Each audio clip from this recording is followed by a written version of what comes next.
ওকে, তাহলে আজকে আমাদের শিডিউল অনুযায়ী যেহেতু যারা সবার কাছে কি আছে আমাদের কোর্স প্ল্যানটা আছে, আজকে আমাদের শিডিউল অনুযায়ী কোর্স প্ল্যানের 5 নাম্বার টপিক আমরা পড়াবো। আর সেটা হলো কি দেওয়া আছে, ধ্বনির পরিবর্তন। ওকে, আমরা স্টার্ট করে দিচ্ছি। আজকে আমাদের টপিকের নাম হলো ধ্বনির পরিবর্তন। সবাই লিখে ফেলো। আমাদের একটি পরীক্ষা আছে, পরীক্ষা ক্লাস শেষে নিব এবং আজকে পরীক্ষায় মানে আমি হয় গ্রুপে দিয়ে দিব নতুবা ইনবক্সে দিয়ে দিব। ওকে, সবাই লেখো ধ্বনির পরিবর্তন।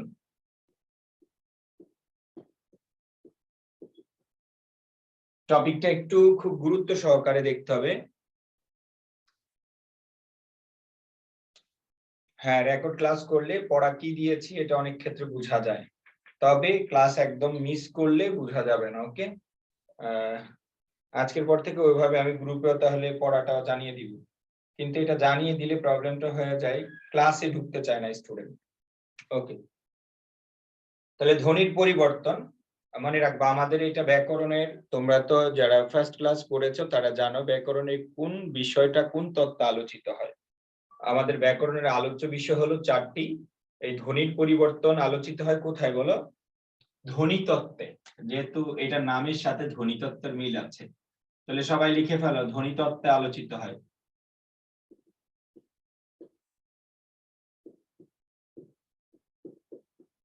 ধ্বনি তত্ত্বে কি হয়? আলোচিত হয়।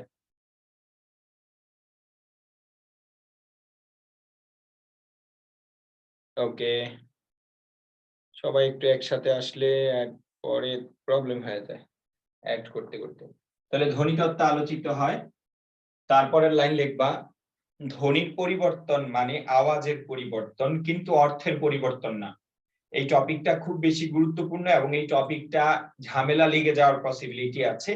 সবাই একটু গুরুত্ব সহকারে করবে। আগে যেভাবে পড়েছ আজকে দেখবা স্বাভাবিকভাবে তুমি যেভাবে পড়ো ওগুলো দিয়ে উত্তর করতে পারবে না, বাট আজকে ধ্বনি পরিবর্তন থেকে প্রশ্ন আসলে কিভাবে উত্তর করা যায় সেটা তুমি শিখবে, কারণ আমি আজকে ডিটেইলস পড়াবো, কিচ্ছু বাদ রাখবো না। তো সুতরাং সবাই একটু মনোযোগ দিতে হবে ক্লাসে। ওকে, এরকম ভাবার কোনো অবকাশ নেই যে আমি এটা আগে পড়েছি পারি, বাট আজকে পড়বা ইন ডিটেইলস। যে কঠিন কঠিন উদাহরণগুলো আসে ওই উদাহরণগুলো আজকে আমরা প্র্যাকটিস করাবো সবাই। তাহলে যারা একটু হালকা অল্প একটু পারো বা কোথাও ক্লাস করেছো, আজকেরটা হবে ইন ডিটেইলস একদম 100%। ওকে, তাহলে ধ্বনির পরিবর্তন, ধ্বনি তত্ত্ব আলোচিত হয়। তারপরে লাইন লিখবা, ধ্বনির পরিবর্তন মানে আওয়াজের পরিবর্তন, কিন্তু অর্থের পরিবর্তন না। লক্ষ্য করো, কেউ বলে এইরকম যে আমার শরীর ভালো না, শরীর ভালো না, আবার কেউ সেম কথাটাকেই বলে আমার শরীর ভালো না। তাহলে একই জিনিসকে মিন করেছে, তাহলে তার মানে ধ্বনির পরিবর্তন মানে আওয়াজের পরিবর্তন, কিন্তু অর্থের পরিবর্তন না। কেউ এইভাবে রিক্সাকে ডাকে, এই রিক্সা এদিকে এসো, এই রিক্সা, আবার কেউ বলে এই রিস্কা, এই রিস্কা। তাহলে এই যে পরিবর্তনটা হচ্ছে এটা আওয়াজের পরিবর্তন হচ্ছে শুধু। কেউ বলে শালা, কেউ বলে ইনি আমার শালা, আবার নোয়াখালী চাঁদপুর বলে এ আমার হালা, এটা আমার কি হালা। কেউ বলে পানি, আবার কেউ বলে কোন এলাকায় এটার এই বলে কি হানি। এই যে আওয়াজের পরিবর্তন হচ্ছে এটাই হলো ধ্বনির পরিবর্তন, একই জিনিসকে স্বাভাবিকভাবে মিন করে। তো মাথায় রাখবা এটা তো স্বাভাবিক, এরপরে ধ্বনি পরিবর্তন শিখতে হলে কিছু বেসিক জিনিস শিখতে হবে। ওকে, তাহলে এই যে এই পাশ আর এই পাশ অর্থগতভাবে এক, বাট আওয়াজটার কি হয়ে গেছে? পরিবর্তন হয়ে গেছে।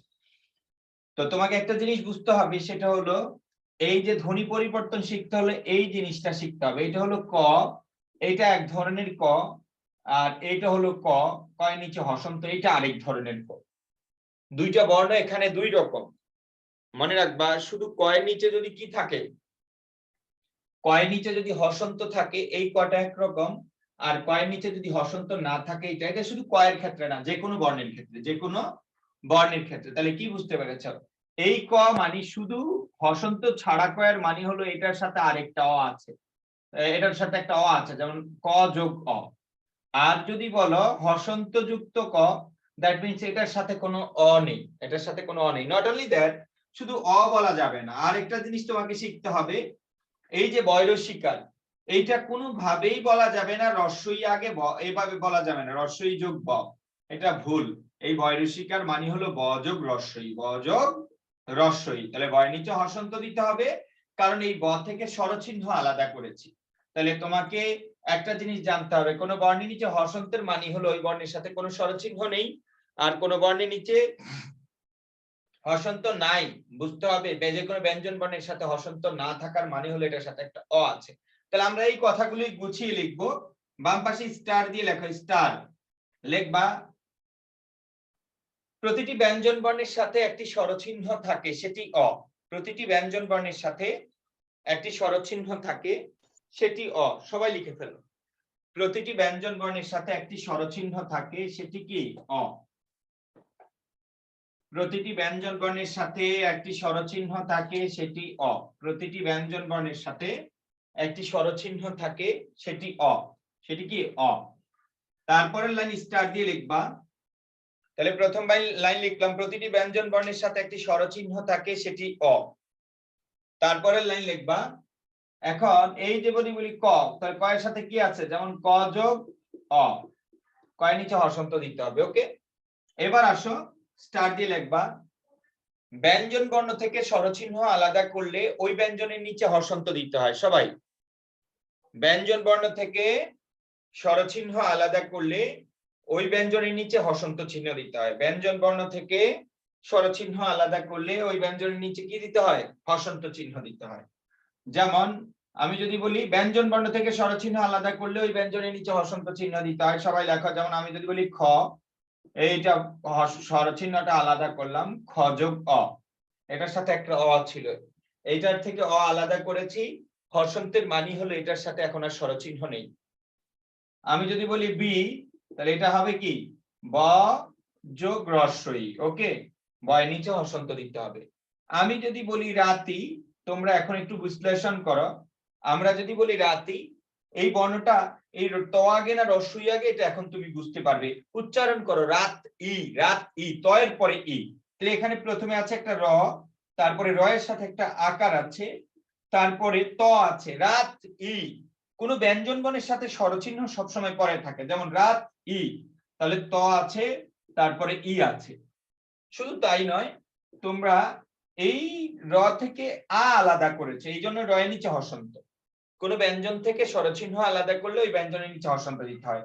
এই ত থেকে রস্বই আলাদা করে ফেলেছি, এই জন্য এই ত এর নিচে কি দিতে হবে, হর্ষন্ত দিতে হবে। তাহলে তোমরা আরেকটা স্টার দিয়ে আরেকটা কথা লিখবা। তোমরা লিখবা এইরকম একটা কথা যে ব্যঞ্জন বর্ণের সাথে স্বরচিহ্ন থাকলে স্বরচিহ্নটি মূলত ওই ব্যঞ্জনের পরে থাকে। ব্যঞ্জন বর্ণের সাথে স্বরচিহ্ন থাকলে স্বরচিহ্নটি মূলত ওই ব্যঞ্জনের পরে থাকে। ব্যঞ্জন বর্ণের সাথে স্বরচিহ্ন থাকলে স্বরচিহ্নটি মূলত ওই ব্যঞ্জনের পরে থাকে। তোমরা অলরেডি বুঝতে পেরেছো। যেমন আমি যদি বলি কি, তাহলে এটা হবে কি ক হর্ষন্ত রস্বই। তাহলে যে কোনো ব্যঞ্জনের সাথে, এটা ইউনিভার্সাল ট্রুথ, ব্যঞ্জন বর্ণের সাথে স্বরচিহ্ন থাকার মানে হলো ব্যঞ্জন বর্ণের সাথে স্বরচিহ্ন, স্বরবর্ণ না, ব্যঞ্জন বর্ণের সাথে স্বরচিহ্ন থাকার মানে হলো ওই স্বরচিহ্নটা ওই ব্যঞ্জনের কোথায় থাকবে, পরে থাকবে। যেমন কি, এটা ভাঙলে ক যোগ রস্বই। আশা করি বুঝতে পেরেছ। আর স্বরচিহ্ন যখন আলাদা করবা ব্যঞ্জন বর্ণ থেকে, তখন ওই স্বরচিহ্নের নিচে একটা কি দিতে হবে বলো, হর্ষন্ত চিহ্ন দিতে হবে। ওই স্বরচিহ্নের নিচে একটা কি দিতে হবে, হর্ষন্ত চিহ্ন, সরি, ব্যঞ্জন বর্ণ থেকে স্বরচিহ্ন আলাদা করলে ওই ব্যঞ্জনের নিচে একটা হর্ষন্ত চিহ্ন দিতে হবে। কার নিচে বলো, ব্যঞ্জনের নিচে একটা হর্ষন্ত চিহ্ন দিতে হবে। ওকে, তারপরে আসো, তাহলে আমরা আজকে পড়ছি ধ্বনির পরিবর্তন। তা আমরা ধ্বনির পরিবর্তন শিখতে হলে যে বেসিক কথাবার্তাগুলো, ওগুলো আমরা শিখে ফেলেছি। যে হর্ষন্ত থাকলে কি, হর্ষন্ত ছাড়া কি, ব্যঞ্জনের সাথে স্বরচিহ্ন থাকলে কি আগে থাকবে না পরে থাকবে, এগুলো ডিটেইলস আমরা শিখে ফেলেছি। ওকে, এবার তোমরা নামকরণ। প্রথম আমাদের তো ধ্বনি পরিবর্তন, মানে একটা উদাহরণ দিয়ে বলবো এটা কোন ধ্বনির পরিবর্তনের মধ্যে এসেছে। এবার আসো, এতদিন যা পড়েছে আজকে নতুন নতুন কিছু উদাহরণ দেখবা, যেগুলো মূলত আসে পরীক্ষায়।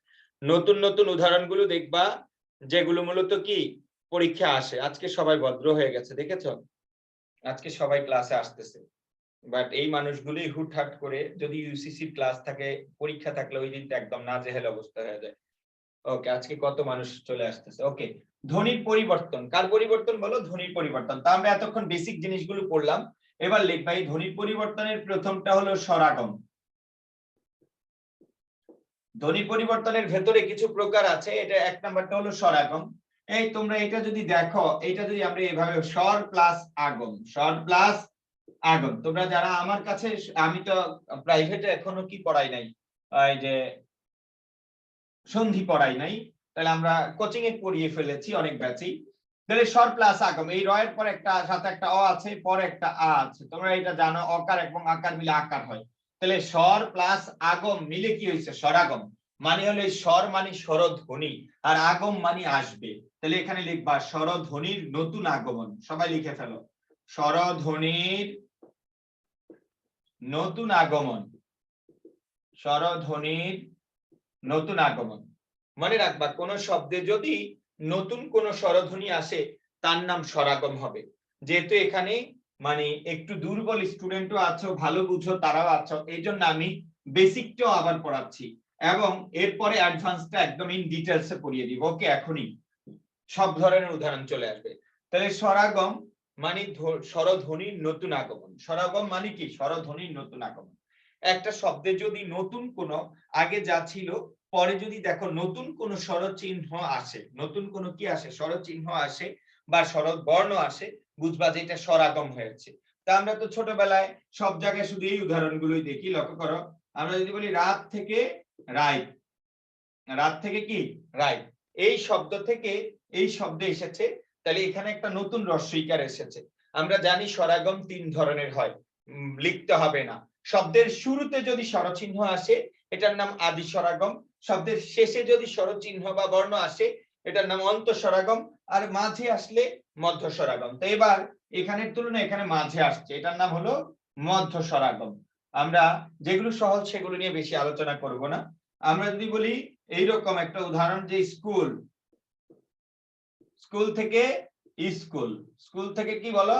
স্কুল বলো। এখানে যা ছিল এখানে নতুন একটা রস্বইকার আসছে, নতুন কি আসছে? রস্বইকার আসছে। কোথায় আসছে? শব্দের শুরুতে।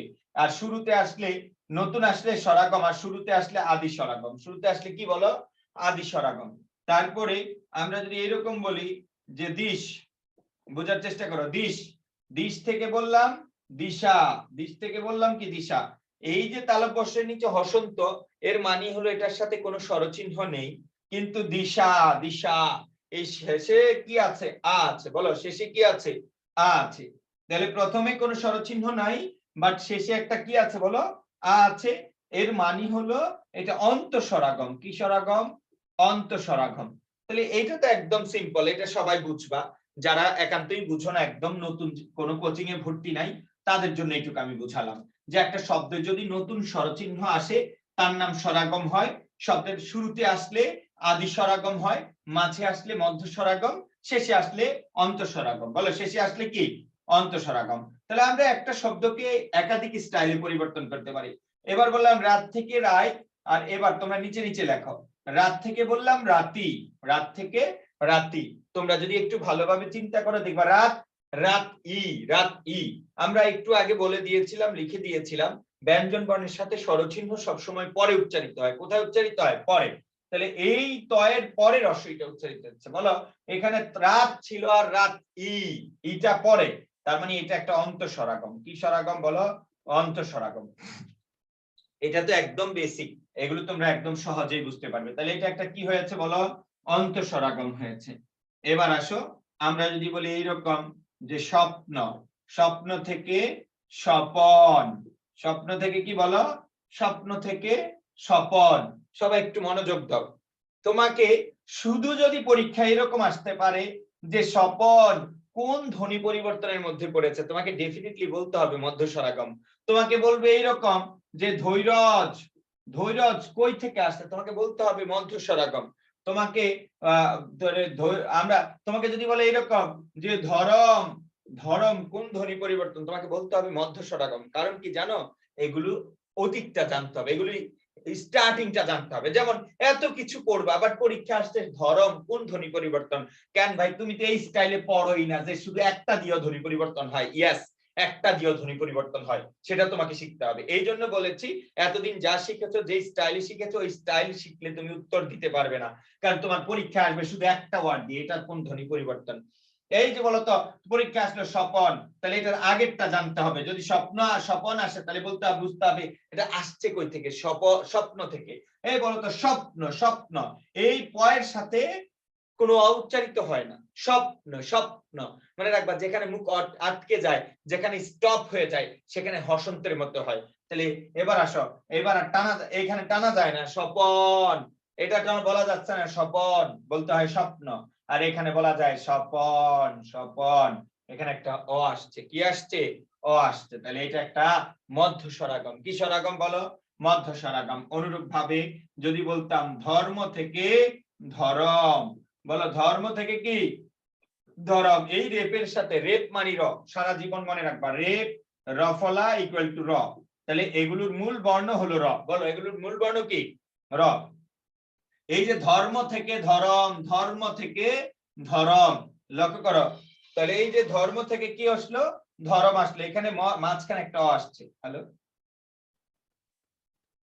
হ্যাঁ আমি ক্লাসে। কেন তুমি ক্লাস করবে না বললা?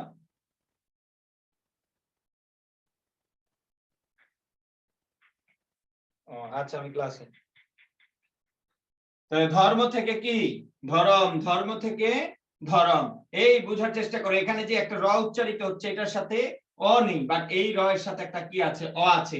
অনুরূপ ভাবে তাহলে তোমাকে অনুরূপ ভাবে আমরা বলতে পারি ধৈর্য। সবাই একটু মনোযোগ দাও, এগুলো ইম্পর্টেন্ট, এগুলো শুধু এইখান থেকে আসবে না, এগুলো শুধু ডান পাশের টুকু দিয়ে দিবে। তাহলে ধৈর্য থেকে ধৈর্য, বলো ধৈর্য থেকে ধৈর্য, শব্দ ডানে বামে পাল্টে যাচ্ছে, কোনো অসুবিধা নাই। এটার উৎপত্তি কই থেকে বলো, ধৈর্য থেকে। উৎপত্তি কই থেকে, ধৈর্য থেকে। তাহলে ধৈর্য থেকে ধৈর্য, এখানে একটা র এর সাথে অ আসছে, তো তোমাকে যদি এগুলো দিয়ে বলে যে এটা কোন স্বরাগম, তুমি ডেফিনেটলি বলে দিবা এগুলো মধ্য স্বরাগম। কি স্বরাগম বলো, মধ্য স্বরাগম। কারণ এগুলোর উৎপত্তির জায়গা তোমাকে কি করতে হবে, জানতে হবে, এগুলোর উৎপত্তির জায়গা তোমাকে কি করতে হবে, জানতে হবে। ওকে, এবার আসো, আমরা যদি ভাই, বলি এরকম যে লক্ষ্য করো, আমরা কেউ কিছু ভাই একটা, বলো। জি, এই যে ধৈর্য যেটা যেটা ওইখানে তো অন্তস্থ জ ছিল, এরপরে হ্যাঁ যে কোনো বলতে, অসুবিধা নাই, ডানে বামে একটা দুইটা বর্ণ পরিবর্তন হয়ে যাবে, কারণ এই ধৈর্য যখন জ আসবে, ধৈর্য আসবে, তখন এই জ দিয়ে লেখা যায় না, কোনো অসুবিধা নাই। ডানে বামে আরো একটু পরে দেখবা আরো অনেক বর্ণ পাল্টে যাচ্ছে, বাট তোমার মেইন কন্ডিশন ঠিক থাকছে কিনা সেটা দেখতে হবে। ওকে, যেমন জি এবার জি আসো, সত্য থেকে সত্যি, এই যে একটা উদাহরণ, এটা এক এক স্টাইল। যদি বলে সত্য থেকে সত্যি, তাহলে এই সত্য তো এর সাথে কি ফলা আছে, জফলা আছে, তো এর সাথে কি ফলা আছে, জফলা, তো একটা রস্বীকার আসছে। আজীবন মনে রাখবা, একই বর্ণের সাথে জফলা থাকে, এখন রস্যকার থাকে, তাহলে আগে জফলা পরে রস্যকার। একই বর্ণের সাথে জফলা আছে, রস্বীকার আছে, মাস্ট মনে রাখবা আগে জফলা এর পরে রস্বীকার। মানে হলো স্বরচিহ্ন এবং জফলা যদি কোনো ব্যঞ্জনের সাথে থাকে, স্বরচিহ্নটা পরে থাকে, জফলা আগে থাকে। আবারও বলছি, জফলা এবং স্বরচিহ্ন যদি কোনো ব্যঞ্জনের সাথে এই বর্ণের সাথে থাকে, তাহলে বুঝবো ওই বর্ণের ঠিক পরে হলো জফলা, তারপরে হলো স্বরচিহ্ন। দ্যাট মিন্স যে ব্যঞ্জন বর্ণের ফলা, ব্যঞ্জন বর্ণের সংক্ষিপ্ত রূপ ফলা, তাহলে ব্যঞ্জন বর্ণের সাথে ফলার কানেকশন অনেক স্ট্রং, দেন তার সাথে স্বরবর্ণ যুক্ত হবে। ওকে, তুমি যদি এইরকম আজকে যদি সত্য লিখতে, তুমি যদি সত্যি লিখতে চাও, তুমি যদি তোমার মোবাইলে সত্যি লিখতে যাও, তাহলে তুমি দেখবা তুমি কোনোভাবে স এরপরে যদি ত দাও, ত দেওয়ার পরে যদি এরপরে রস্বইকার দাও, জীবনে এটা অ্যাড হবে না, সত্যি লেখা যাবে না। তুমি মোবাইলে ট্রাই করবা, প্রথমে এই সত্যি লিখতে হলে তোমাকে দিতে হবে ত স, তারপরে দিতে হবে ত, তারপরে জফলা, এরপর রস্বইকার দিলে অ্যাড হবে, অন্যথায় অ্যাড হবে না। তো এইটাই সিস্টেম। তাহলে বোঝার চেষ্টা করো, এই তয় জফলার পরে কি একটা রস্বইকার আসছে, তাহলে এটা অন্তঃস্বরাগম। কি স্বরাগম বলো, অন্তঃস্বরাগম। ওকে, সবাই একটু বুঝতে হবে, একটা একই কথা। এটা যদি আবার এইরকম আসতো সত্যি থেকে সত্য, তাহলে রস্বই ছিল আবার চলে গেছে, এটা অন্তঃস্বরলোপ। ওকে, তাহলে এই জায়গাগুলো তোমাদেরকে একটু কি করতে হবে, বুঝতে হবে। যেমন আমি যদি বলি এটা হলো গ্রাম, এটা কি বলো, গ্রাম। গ্রাম থেকে পরীক্ষা আসলো গেরাম, গ্রাম থেকে কি আসলো, গেরাম। তোমাকে এই জায়গাটা একটু উচ্চারণ করতে হবে, এই জায়গায় কি আছে সেটা একটু তোমাকে কি করতে হবে, উচ্চারণ করতে হবে। তুমি একটু উচ্চারণ করতে, গ্রাম গ্রাম গ্রাম। এই বলতো এই আকারটা কার সাথে উচ্চারিত হচ্ছে, তুমি উচ্চারণ করো গ্রাম, মানে রফলা মানি র, রফলা মানে কি র, তাহলে গ আছে, এই আকারটা কার সাথে, তুমি যদি জিহ্বা একটু উচ্চারণ করো গ্রাম গ্রাম, এটা হলো প্রথমে গ, তারপরে র, তারপরে আকার, তারপরে এই আকারটা উচ্চারিত হচ্ছে র এর সাথে, তাহলে প্রথমে আছে গ, প্রথমে কি আছে গ, তারপরে আছে র, র মানে রফলা, কোনো অসুবিধা নেই, তারপরে আছে আকার, তারপরে আছে ম, তারপরে কি ম, তাহলে গ র আকার ম আছে না নেই, আছে। তাহলে বলতে এখানে যা আছে এখানে তা আছে, বাট এইখানে এই যে একটা একার আসছে, একার কিন্তু এখানে ছিল না, এই একারটা নতুন আসছে। এই একারটা কি আসছে বলো? নতুন আসছে। তোমরা সবাই চিল্লায়া বলবা ইয়েস, এটা আগে ছিল না, এটা নতুন আসছে। তাহলে শুরুতে আসছে আদি স্বরাগম। অনেকে বলে ফেলবা শুরুতে আসছে কি স্বরাগম? আদি স্বরাগম, কিন্তু ভুল ভাই। একটু আগে তোমাকে আমি বলছিলাম বি, এটা ভাঙলে কি হয়? গযোগ রস্বই। এট দ্য সেম টাইম গয়াকার এ গে, এটা ভাঙলে পাওয়া যাবে গযোগ এ। দ্যাট মিন্স গয়ের আগে এ না, গয়ের পরে এ। আমি একটু আগেও বলেছি, বারবার বলেছি, ব্যঞ্জন বর্ণের সাথে স্বরচিহ্ন সব সময় পরে থাকবে। কোথায় থাকবে? পরে থাকবে। তাহলে গ্রাম থেকে গেরাম, গ্রাম থেকে গেরাম। এখন তুমি যদি এই বর্ণটা ভাঙো, বিশ্লেষণ করো, তাহলে একই কথা দেখবা। প্রথমে আছে কি ভাই বলো? ঘ। তারপরে আমরা বলতে পারি র ফলা। কি ফলা? র ফলা। তারপরে কি আছে বলো? আকার। তারপরে কি আছে? আকার। তারপরে কি আছে? ম। এটা হলো শুরুতে। এরপরে আছে কি? এই বর্ণের সাথে কি আছে? গ। তারপরে কি আছে? গ এর সাথে একার। তারপরে কি আছে? র। এই মনে রাখবা, র ফলা আর র কি কথা? একই কথা। তারপরে কি কার আছে? আকার। তারপরে কি আছে? ম। তাহলে লক্ষ্য করো, এখানে গ ছিল, এখানেও গ আছে। এখানে র ফলা ছিল, এখানে র আছে, একই কথা। এখানে আকার ছিল, এখানে আকার আছে। এখানে ম ছিল, এখানে ম আছে। তাহলে বলতো এই অতিরিক্ত একটা কি আসছে? একার আসছে। অতিরিক্ত একার মানে কি বলো? স্বরাগম হয়েছে। এটা গয়ের আগে এসেছে না পরে এসেছে বলো? এই গেরামের গয়ের একারটা কি গয়ের আগে না পরে বলো এবার? পরে আসছে। পরে ভাইয়া। বুঝছো না বুঝো নাই সবাই বলো তো?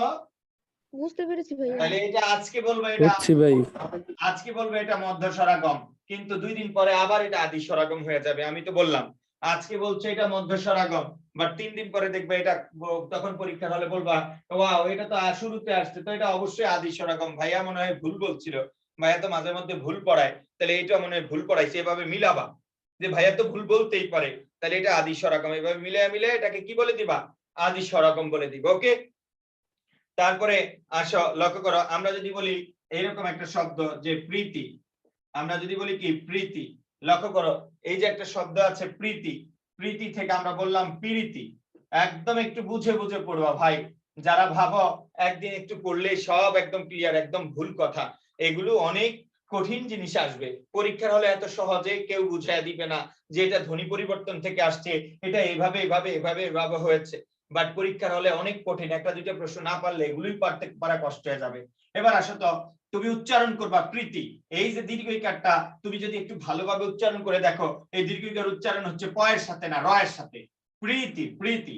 এখানে আছে শুরুতে আছে প, তারপরে র, তারপরে দীর্ঘ ইকার, তারপরে রস্বইকার। তাহলে প আছে শুরুতে, তারপরে র আছে, র ফলা মানে র, তারপরে দীর্ঘ ইকার আছে, তারপরে তয় রস্বইকার। তাহলে প রয় দীর্ঘ ইকার তয় রস্বইকার আছে। ওকে, তাহলে প রয় দীর্ঘ ইকার তয় রস্বইকার আছে। এবার আসো এই এই জায়গা থেকে আমাদের, তাহলে প রয় দীর্ঘ ইকার তয় রস্বইকার আছে, এটা থেকে অতিরিক্ত একটা কি আসছে? রস্বইকার শব্দের শুরুতে আসছে। এই বলো শুরুতে আসছে, তাহলে এই প্রীতি থেকে প্রীতি, এটা কি স্বরাগম বলো? মধ্য স্বরাগম। মধ্য স্বরাগম নাকি আদি স্বরাগম বলবা? না ভাই, মধ্য স্বরাগম। ওকে, দ্যাট মিন্স এই রস্বইকার শুরুতে আসলেও শুরুতে না, কারণ স্বরচিহ্ন ব্যঞ্জনের কোথায় থাকে? পরে থাকে। বলো, স্বরচিহ্ন ব্যঞ্জনের পরে থাকে। স্বরচিহ্ন অলওয়েজ ব্যঞ্জনের কোথায় থাকে? পরে থাকে।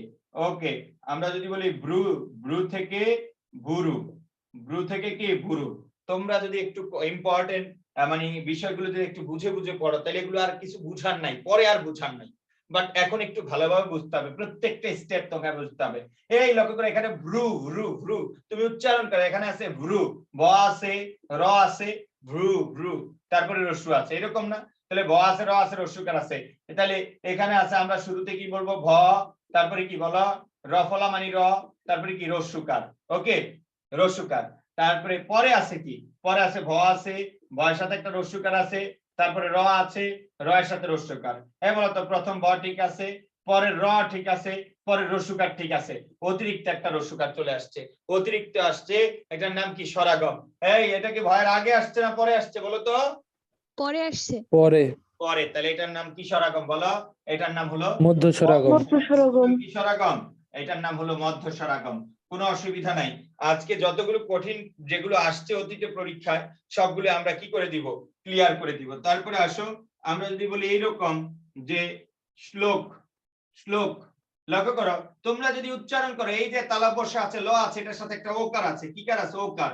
এখন বলো তো, তোমরা উচ্চারণ করে দেখবে এই ওকারটা কি স এর সাথে উচ্চারিত হচ্ছে না ল এর সাথে? কার সাথে? তোমরা ভালোভাবে দেখবা, শ্লোক, শ্লোক কার সাথে? ল এর সাথে। তাহলে আমরা যদি বলি শ্লোক থেকে এরকম যদি বলি শোলক, বোঝার চেষ্টা করো, শ্লোক থেকে শোলক, এই ওকারটা হলো লয়ের সাথে উচ্চারিত হচ্ছে, এই শয়ের সাথে কোনো উচ্চারিত হয় না, এই শয়ের সাথে কোনো কি উচ্চারিত হয় না, ও উচ্চারিত হয় না। তাহলে স লয় ওকার ক, তাহলে স আছে, লয় ওকার আছে, ক আছে। এখন বলতো এই শয়ের সাথে কোনো ওকার ছিল না, ছিল উচ্চারিত ল, এই লয়ের সাথে আমরা ওকারটা নিয়ে গেছি, পরে ক আছে আর শুরুতে স ছিল, এই শয়ের সাথে আবার একটা অতিরিক্ত একটা কি যোগ হয়েছে, ওকার যুক্ত হয়েছে। এই ওকার মানে এটা, এই শোলকের এই ওকার যদি ভাঙো তাহলে তোমাকে দিতে হবে তালব্য প্লাস কি ও, ঠিক আছে, তালব্য অসন্ত প্লাস ও, এইকার আকার মানে ওকার। ওকে, তাহলে বোঝার চেষ্টা করো, তালব্যের পরে একটা ওকার চলে আসছে, তাহলে এটাকে আমরা বলবো মধ্য স্বরাগম। কি স্বরাগম? মধ্য স্বরাগম। পরীক্ষায় সবচেয়ে ঝামেলা পাকায় মধ্য স্বরাগম, আদি স্বরাগম অন্ত স্বরাগম অত কঠিন না, সবচেয়ে ঝামেলা হবে মধ্য স্বরাগম নিয়ে। ওকে, তারপরে আমরা যদি এরকম বলি তোমরা নিজেরাই বুঝতে পারবে, স্নেহ থেকে স্নেহ, স্নেহ থেকে স্নেহ, তাহলে তোমরা যদি এটা দেখো, এই লক্ষ্য করো, এই কারটা কি শয়ের সাথে উচ্চারিত হচ্ছে না নয়ের সাথে, তোমরা নিজেরা ট্রাই করে একটু মুখে মুখে বলো, কোনো অসুবিধা নেই, একটু পড়ার জন্য একটু নিজে নিজে রিহার্সাল করো। তাহলে স্নেহ, স্নেহ এই কারটা হলো নয়ের সাথে উচ্চারিত হচ্ছে। আরো সহজ ভাবে যদি বলি, এখানে যুক্ত বর্ণ হলো, ব্যঞ্জন হলো শয় ন, এরপরে হলো একার, তাহলে এখন তুমি কিভাবে চিন্তা করবা, তুমি চিন্তা করবা প্রথমে স, তারপরে ন, তারপরে তো একার নাকি, ইয়েস, তারপরে একার, তাহলে মানে নয়ের সাথে একার, তো এইভাবে দিতে হবে। তারপরে কি হ, তাহলে স নয়কার হ, স নয়কার নয়কার হ আছে, তাহলে এই রস্বীকারটা এখানে ছিল না, অতিরিক্ত আসছে, শয়ের আগে আসলো, আগে না, এর অবস্থান শয়ের পরে, তাহলে এটাকে আমরা কি বলবো বলো, এটাকে আমরা বলবো কি স্বরাগম বলো, এটাকে আমরা বলবো মধ্য স্বরাগম। মধ্য স্বরাগম। মধ্য স্বরাগম। ওকে, তাহলে আমরা মধ্য স্বরাগমটা খুব ভালোভাবে শিখতে পেরেছি। আর প্রশ্ন যদি আসে, যদি কঠিন কিছু আসে, তাহলে অবশ্যই মধ্য স্বরাগম থেকে আসবে। সবাই একটু মনোযোগ দাও সবাই।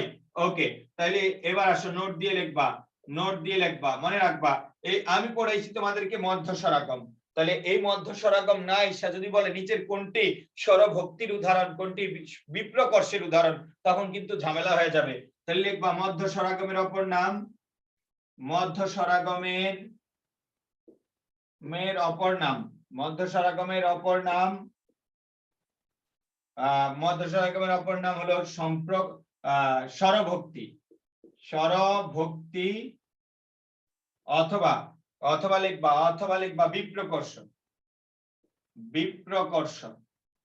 তাহলে মনে রাখবা, যার নাম মধ্য স্বরাগম তার নাম স্বরভক্তি অথবা বিপ্রকর্ষ। সবাই, যার নাম মধ্য স্বরাগম, কারণ তুমি সবকিছুই শিখলা, বাট মধ্য স্বরাগমের ডিরেক্ট নাম আছে কি স্বরভক্তি অথবা বিপ্রকর্ষ, এটা শিখলা না, তুমি সব জানো, বাট পরীক্ষা আসছে নিচের কোনটি স্বরভক্তির উদাহরণ, নিচের কোনটি মধ্য বিপ্রকর্ষের উদাহরণ, তখন যদি তুমি না পারো তখন তোমার কষ্ট খারাপ লাগবে যে এত কিছু করলাম বাট আসলো কি। এই জন্য আমরা কোনো কিছুই বাদ দিব না, একদম ইন ডিটেলস পড়বো। ওকে, মধ্য স্বরাগমের অপর নাম স্বরভক্তি অথবা বিপ্রকর্ষ।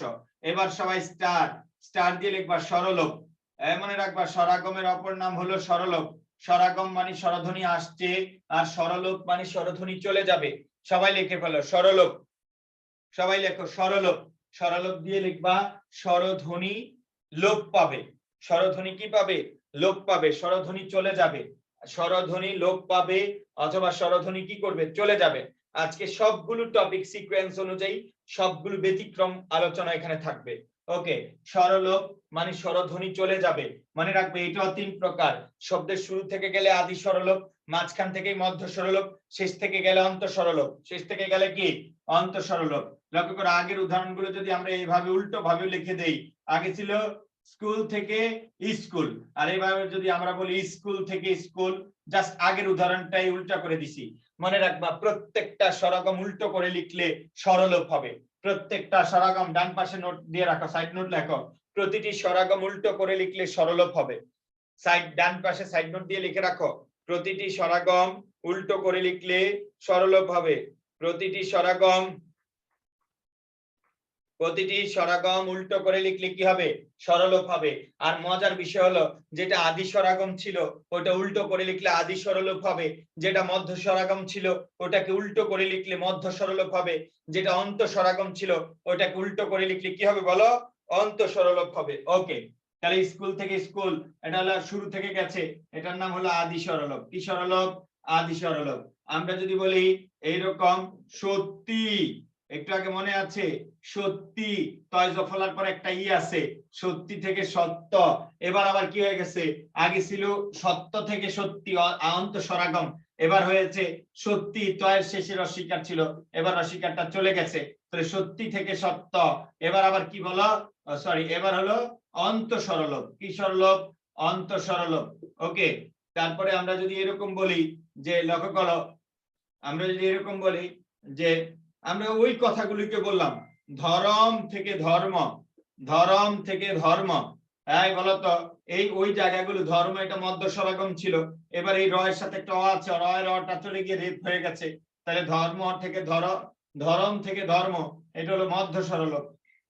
কি সরলভ বলো, মধ্য সরলভ। তাহলে আগের সবগুলো উদাহরণই আমরা যদি উল্টো করে দেই, আগের সবগুলো উদাহরণ যদি আমরা উল্টো করে দেই, এটা কি হয়ে যাবে বলো, এটা সরলভ হয়ে যাবে। আচ্ছা বলো তো, সবাই কি ক্লিয়ার যে স্বরাগম পারলে সরলভ পারা যাবে? সবাই কি ক্লিয়ার কিনা? জি স্যার। ওকে, প্রত্যেকটা স্বরাগমের উদাহরণ উল্টো করে লিখলে সরলভ।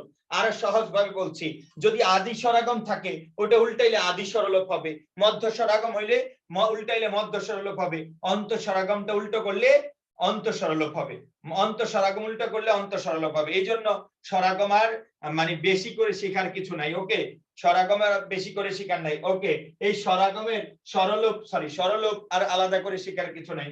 এই সরলভের অপর নাম সম্প্রকর্ষ।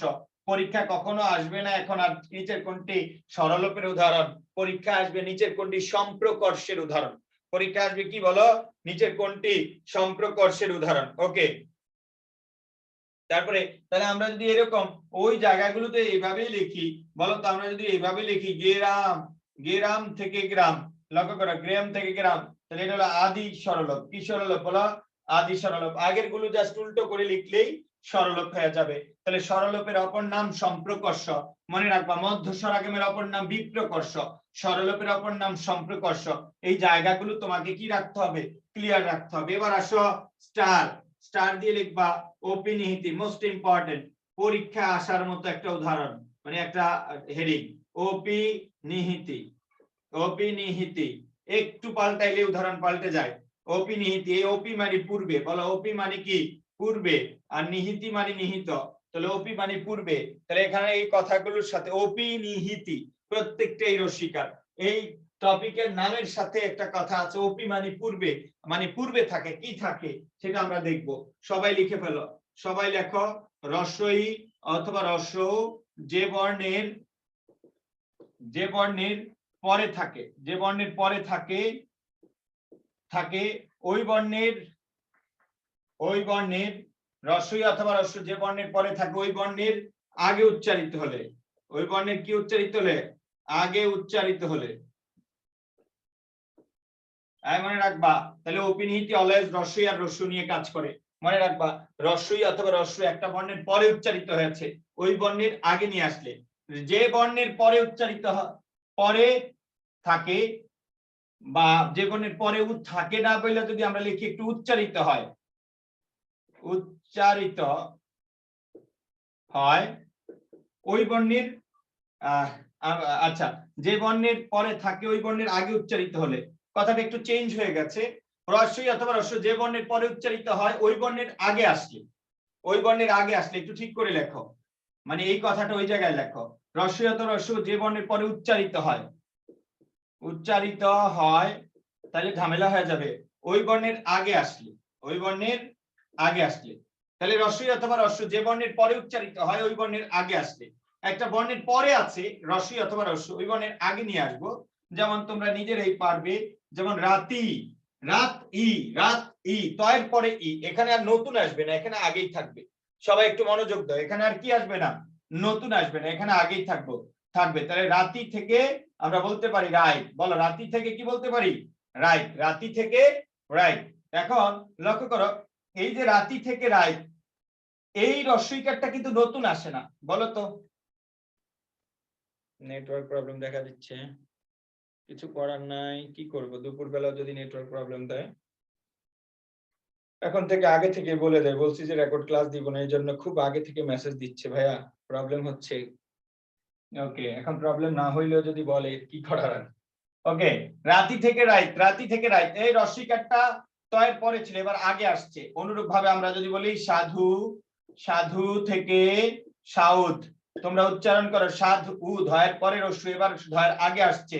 অনুরূপ ভাবে আমরা যদি বলি আজি, আজি থেকে আইজ, আজি থেকে কি বলো আইজ।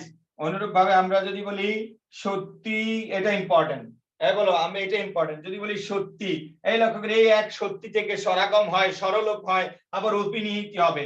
এবার হইলো সত্যি থেকে সত্য না, এবার সত্যি থেকে সত্য, বলো এবার সত্যি থেকে কি সত্য। রস্বইকার পরে ছিল, রস্বইকার আগে চলে আসছে, তাহলে পরেরটা আগে আসলে আমরা তাকে কি বলবো বলো, অপিনিহিতি বলবো। তাহলে আমরা যদি বলি চারি, আমরা যদি বলি চারি, চারি থেকে আমরা বলতে পারি চাই, বলো আমরা চারি থেকে চাই।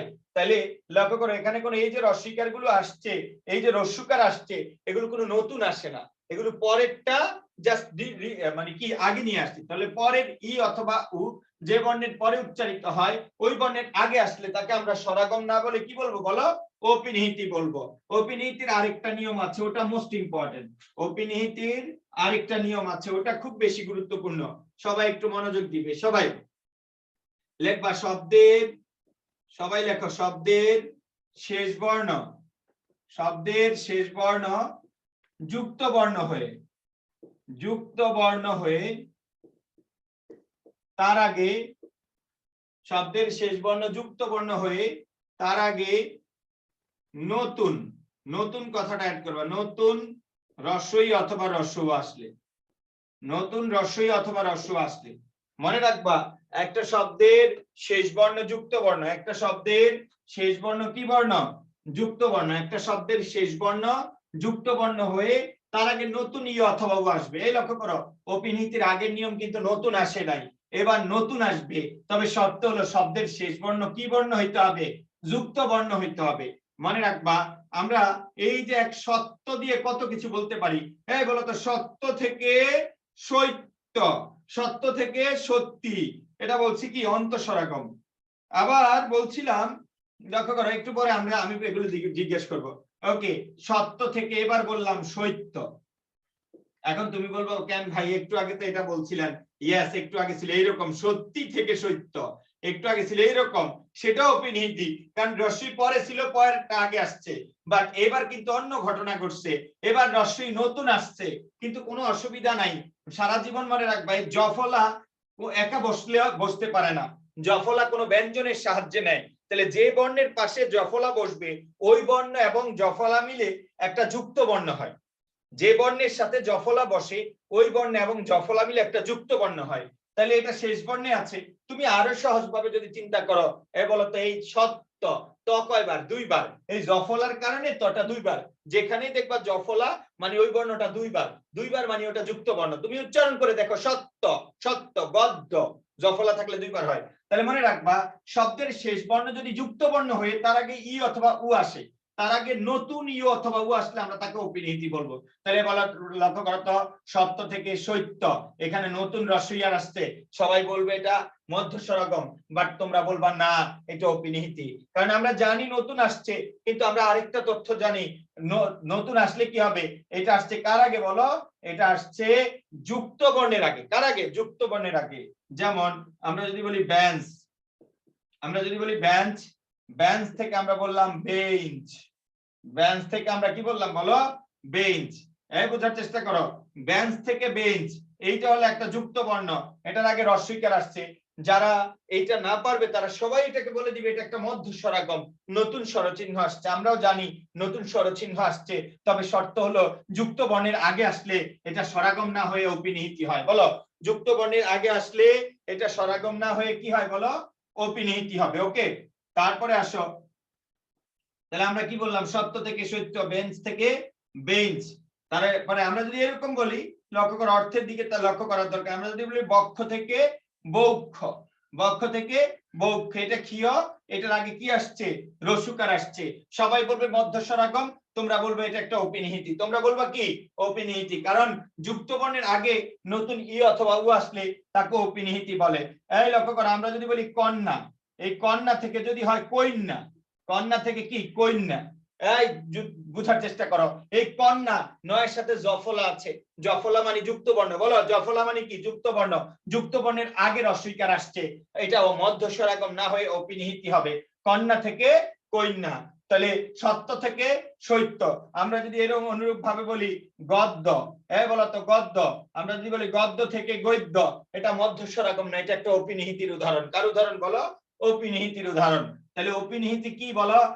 ই অথবা উ নতুন আসবে, তবে শর্ত হলো শেষ বর্ণটা যুক্ত বর্ণ হইতে হবে। শেষ বর্ণ যদি যুক্ত বর্ণ হয় এবং তার আগে যদি নতুন ই অথবা উ আসে, আমরা তাকে কি বলবো বলো?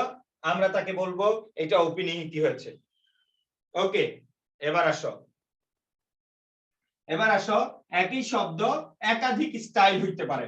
তোমরা নিজেরা বলবা, এই যে আমি বললাম, বলো, এই যে আমি বললাম সত্য থেকে সত্যি, বলো তো, তোমরা সবাই বলো তো, এটা কিসের উদাহরণ? সবাই একটু রেসপন্স করো। অন্তঃস্বরাগম। বাকিরা? অন্তঃস্বরাগম। অন্তঃস্বরাগম।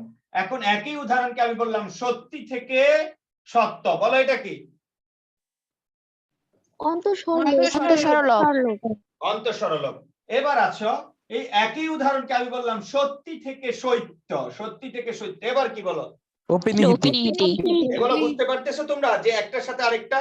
জাস্ট আমি তোমাদেরকে শেখাই, কোনো মুখস্থ করা লাগবে না, তুমি যদি বুঝো তাইলেই হলো। এবার আসো, আমি যদি বলি বেঞ্চ, বেঞ্চ থেকে বেঞ্চ, বলো এটা কিসের উদাহরণ? অপিনিহিতি। বাকিরা কি কথা বলবো না? ওকে, জাস্ট এটাকে আমরা যদি বলি বেঞ্চ থেকে বেঞ্চি, বলো এটা কিসের উদাহরণ? অন্তঃস্বরাগম। নাকি এটাকে বলবো এটা অপিনিহিতি? যুক্ত বর্ণের আগে রস্বইকার আসছে, বলো এটা কি যুক্ত বর্ণের আগে আসছে রস্বইকার? না, পরে আসছে। না, যুক্ত বর্ণের পরে। এই পয়েন্টটা কি ক্লিয়ার তোমাদের কাছে, সকলের কাছে? জি ভাইয়া। একটাই জিনিস চেঞ্জ হয়ে গেলে মানে ধ্বনির পরিবর্তন চেঞ্জ হয়ে যাবে। ওকে, তাইলে তোমরা এই যে বেঞ্চ থেকে বেঞ্চ যেখানে লেখা ছিল, ওকে, অপিনিহিতি, তার ডান পাশে লিখে রাখো বেঞ্চ থেকে বেঞ্চি, এটা আবার কি বলো? অন্তঃস্বরাগম। আজকে মনে থাকলো, 2 দিন পরে মনে থাকবে না। ওকে, সাইড নোট করে রাখো। যারা ভালো করতে চাও তারা অবশ্যই কি করবা? সাইড নোট লিখে রাখবা, কারণ 2 দিন পরে আবার ভিডিও দেখার চেয়ে একবার একটু ভালোভাবে যদি পড়ে ফেলো তাইলে কোনো অসুবিধা হবে না। তাহলে অপিনিহিতি কি নিয়ে কাজ করে? অপিনিহিতি কাজ করে রস্বই অথবা রস্যু নিয়ে। পরেরটা কোথায় আসবে বলো? পরেরটা আগে আসবে, অথবা রস্বই রস্যু যদি যুক্ত বর্ণের আগে আসে তাহলে সেটাকে আমরা কি বলবো বলো? সেটাকে আমরা বলবো এটা একটা অপিনিহিতি হয়েছে। ওকে, তারপরে আসো স্টার দিয়ে লিখবা। অপিনিহিতির পরে আমরা লিখবো স্বরসঙ্গতি। সবাই লেখো স্বরসঙ্গতি দিয়ে লিখবা, স্বরচিহ্নের পরিবর্তন হবে। সবাই, স্বরসঙ্গতি মানে স্বরচিহ্নের পরিবর্তন হবে, সবাই লিখবা। স্বরসঙ্গতি দিয়ে লিখবা, স্বরচিহ্নের পরিবর্তন হবে।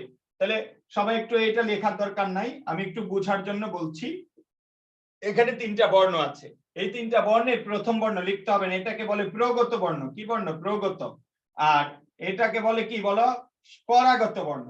শেষটাকে বলে পরাগত মানে পরে আগত। আর এটাকে কি বলে বলো? মধ্যগত। এটা কি? মধ্যগত। তাহলে একটা শব্দের প্রথম বর্ণের নাম কি? প্রগত, মাঝখানেরটা মধ্যগত, শেষেরটা পরাগত। আর এই সবগুলো বর্ণকে নির্দেশ করার জন্য বলা যায় অন্যান্য মানে পারস্পরিক। ওকে, এবার বোঝার চেষ্টা করো, আমি আবার বলছি, একটা শব্দের প্রথম বর্ণের নাম হলো প্রগত বর্ণ, মাঝেরটা মধ্যগত, শেষটা পরাগত। আর সবগুলোকে নির্দেশ করার জন্য আমরা একটা টার্ম ব্যবহার করতে পারি অন্যান্য। তাহলে প্রথমটা প্রগত, মাঝেরটা মধ্যগত, সবগুলো অন্যান্য। ওকে, এবার আসো স্বরসঙ্গতি। এর বেসিক কথা হলো স্বরচিহ্নের পরিবর্তন হবে। তাহলে বোঝার চেষ্টা করো, যদি কয় একার ছিল, কয়ের একারের জায়গায় যদি হয়ে যায় কয় রস্বইকার, তাহলে একটা ছিল কে আর একটা কি।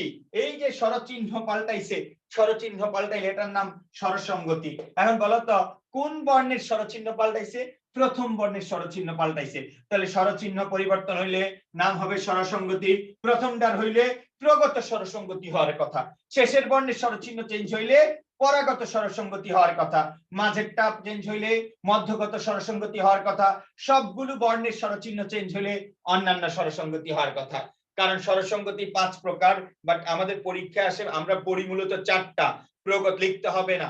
প্রগত স্বরসঙ্গতি, পরাগত স্বরসঙ্গতি, মধ্যগত স্বরসঙ্গতি, অন্যান্য স্বরসঙ্গতি। আমি আবার বলছি, প্রগত, পরাগত, মধ্যগত, অন্যান্য। আর স্বরসঙ্গতি মানে কি বলো? স্বরচিহ্নের পরিবর্তন হবে। যদি প্রথম বর্ণের স্বরচিহ্ন পরিবর্তন হয়, প্রথম বর্ণের নাম হলো প্রগত, হওয়ার কথা প্রগত স্বরসঙ্গতি। শেষ বর্ণের স্বরচিহ্ন চেঞ্জ হইলে শেষ বর্ণকে বলে পরাগত বর্ণ, স্বরচিহ্ন চেঞ্জ হইলে বলে স্বরসঙ্গতি। তাহলে শেষ বর্ণের স্বরচিহ্ন চেঞ্জ হইলে হওয়ার কথা পরাগত স্বরসঙ্গতি। কিন্তু এই প্রথমটা পাল্টাইলে হয় উল্টো, পরাগত। পরের বর্ণের স্বরচিহ্ন পাল্টাইলে হয় প্রগত। তাহলে প্রথম বর্ণের স্বরচিহ্ন পরিবর্তন হলে হওয়ার কথা ছিল প্রগত স্বরসঙ্গতি, শেষ বর্ণের স্বরচিহ্ন পরিবর্তন হলে হওয়ার কথা পরাগত স্বরসঙ্গতি। বাট এই দুইটা একটু কাজ করে কিভাবে? উল্টো ভাবে। আবারও বলছি, এই দুইটা কাজ করে উল্টো ভাবে। প্রথম বর্ণের স্বরচিহ্ন পাল্টাইলে আমরা তাকে বলবো পরাগত স্বরসঙ্গতি, শেষ বর্ণেরটা পাল্টাইলে আমরা তাকে বলবো প্রগত স্বরসঙ্গতি, মাঝখানের বর্ণেরটা মধ্যগত, সবগুলো অন্যান্য। আমি আবারও বলছি, একবার একটু সাম আপ করে দিচ্ছি। কোন শব্দের ভেতরে যদি দেখো কোন বর্ণের স্বরচিহ্ন পরিবর্তন হয়ে গেছে, তাহলে দেখবা স্বরচিহ্ন পরিবর্তন, এটার প্রথম নাম হবে স্বরসঙ্গতি হয়েছে। যদি শুরুর বর্ণের স্বরচিহ্ন পরিবর্তন হয়, হওয়ার কথা ছিল প্রগত, তা না হয়ে হবে পরাগত। শেষ বর্ণেরটা পরিবর্তন হলে হওয়ার কথা পরাগত, বাট হবে প্রগত। মাঝেরটা মধ্যগত, সবগুলো অন্যান্য। বাট পরীক্ষায় কি আসবে? পরীক্ষায় আসবে প্রথম বর্ণের প্রভাবে পরের বর্ণের স্বরচিহ্ন পরিবর্তন হলে তাকে কোন স্বরসঙ্গতি, কোন ধ্বনি পরিবর্তন বলে? প্রথম বর্ণের প্রভাবে পরেরটি পরিবর্তন হলে কি বলে? তাহলে দিন শেষে পরিবর্তন কোনটা হয়েছে সেটা তোমার ফ্যাক্ট। প্রথম বর্ণের প্রভাবে পরেরটি পরিবর্তন হয়েছে, তাহলে পরিবর্তন হয়েছে পরেরটা, তাহলে বলবো প্রগত। পরের বর্ণের প্রভাবে প্রথমটি পরিবর্তন হয়েছে, তাহলে আমরা তাকে বলবো প্রথমটি পরিবর্তন, তাহলে বলবো পরাগত। তা দিন শেষে যাই বলুক, তোমার টার্গেট হলো কোনটা পরিবর্তন হয়েছে। যদি প্রথমটা পরিবর্তন হয় বলবো পরাগত স্বরসঙ্গতি, পরেরটা পরিবর্তন হলে প্রগত স্বরসঙ্গতি, মাঝখানেরটা পরিবর্তন হলে মধ্যগত, সবগুলো পরিবর্তন হলে অন্যান্য। আমি আবার বলে দিচ্ছি, স্বরসঙ্গতি মানে স্বরচিহ্নের পরিবর্তন। প্রথম বর্ণেরটা পরিবর্তন হলে পরাগত, পরের বর্ণেরটা পরিবর্তন হলে প্রগত, সবগুলো পরিবর্তন হলে অন্যান্য। আর যদি সরি, উল্টো বলে ফেলেছি, প্রথমটা পরাগত, পরেরটা প্রগত, মাঝেরটা মধ্যগত, সবগুলো অন্যান্য। ওকে, এবার আসো, আমি উদাহরণ দিব অনেকগুলো। আমি যদি বলি এরকম, সবাই লিখে ফেলো নিচে নিচে। দেশি, দেশি থেকে আমি বললাম দিশি, দেশি থেকে কি দিশি। আমি যদি বললাম শিখা, শিখা থেকে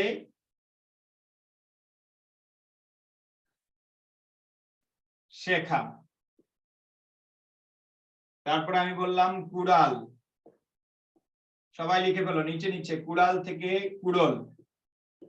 আমি যা লিখি তাই লিখবা, ভুল লিখবা না কেউ। তারপরে লিখবা মোজা থেকে মোজো। তারপরে লিখবা তুলা থেকে তুলো। তারপরে লিখবা জিলাপি, জিলাপি থেকে জিলিপি। কি বললাম? দেশি থেকে দিশি, শিখা থেকে শেখা। তারপরে বললাম কুড়াল থেকে কুড়ুল, মোজা থেকে মোজো। তারপরে বলেছি কি যে তুলা থেকে তুলো, যে আমি যেভাবে লিখছি সেভাবে লিখবা। তারপরে যদি আমি বলি আরেকটা লিখি এরকম, যে শিকা থেকে শিকে, তোমরা নিচে লিখবা শিকা থেকে শিকে। আমরা যদি এরপর আরেকটা বলি বেলা, বেলা থেকে বিলা।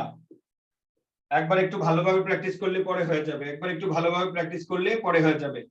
তাইলে লক্ষ্য করো, আমি আবারও বলছি, প্রথম বর্ণের স্বরচিহ্ন পাল্টাইলে লিখবা পরাগত স্বরসঙ্গতি, পরের বর্ণেরটা পাল্টাইলে বলবা প্রগত, মাঝখানেরটা পাল্টাইলে মধ্যগত, সবগুলোর স্বরচিহ্ন পাল্টাইলে অন্যান্য। তো তোমরা ব্র্যাকেটের সামনে লিখে ফেলো কোনটা কোন স্বরসঙ্গতি। প্রথমটার বর্ণের পাল্টাইলে বলবা পরাগত, শেষ বর্ণের স্বরচিহ্ন পাল্টাইলে বলবা কি শেষ বর্ণেরটা পাল্টাইলে প্রগত, মাঝেরটা মধ্যগত, সবগুলো অন্যান্য। হ্যাঁ লগ্ন, হ্যাঁ তুমি উল্টা পাল্টার সময় শুধু ফোন দাও, ক্লাসে থাকো না, ক্লাসে আসো না, অফলাইনে কি প্রবলেম?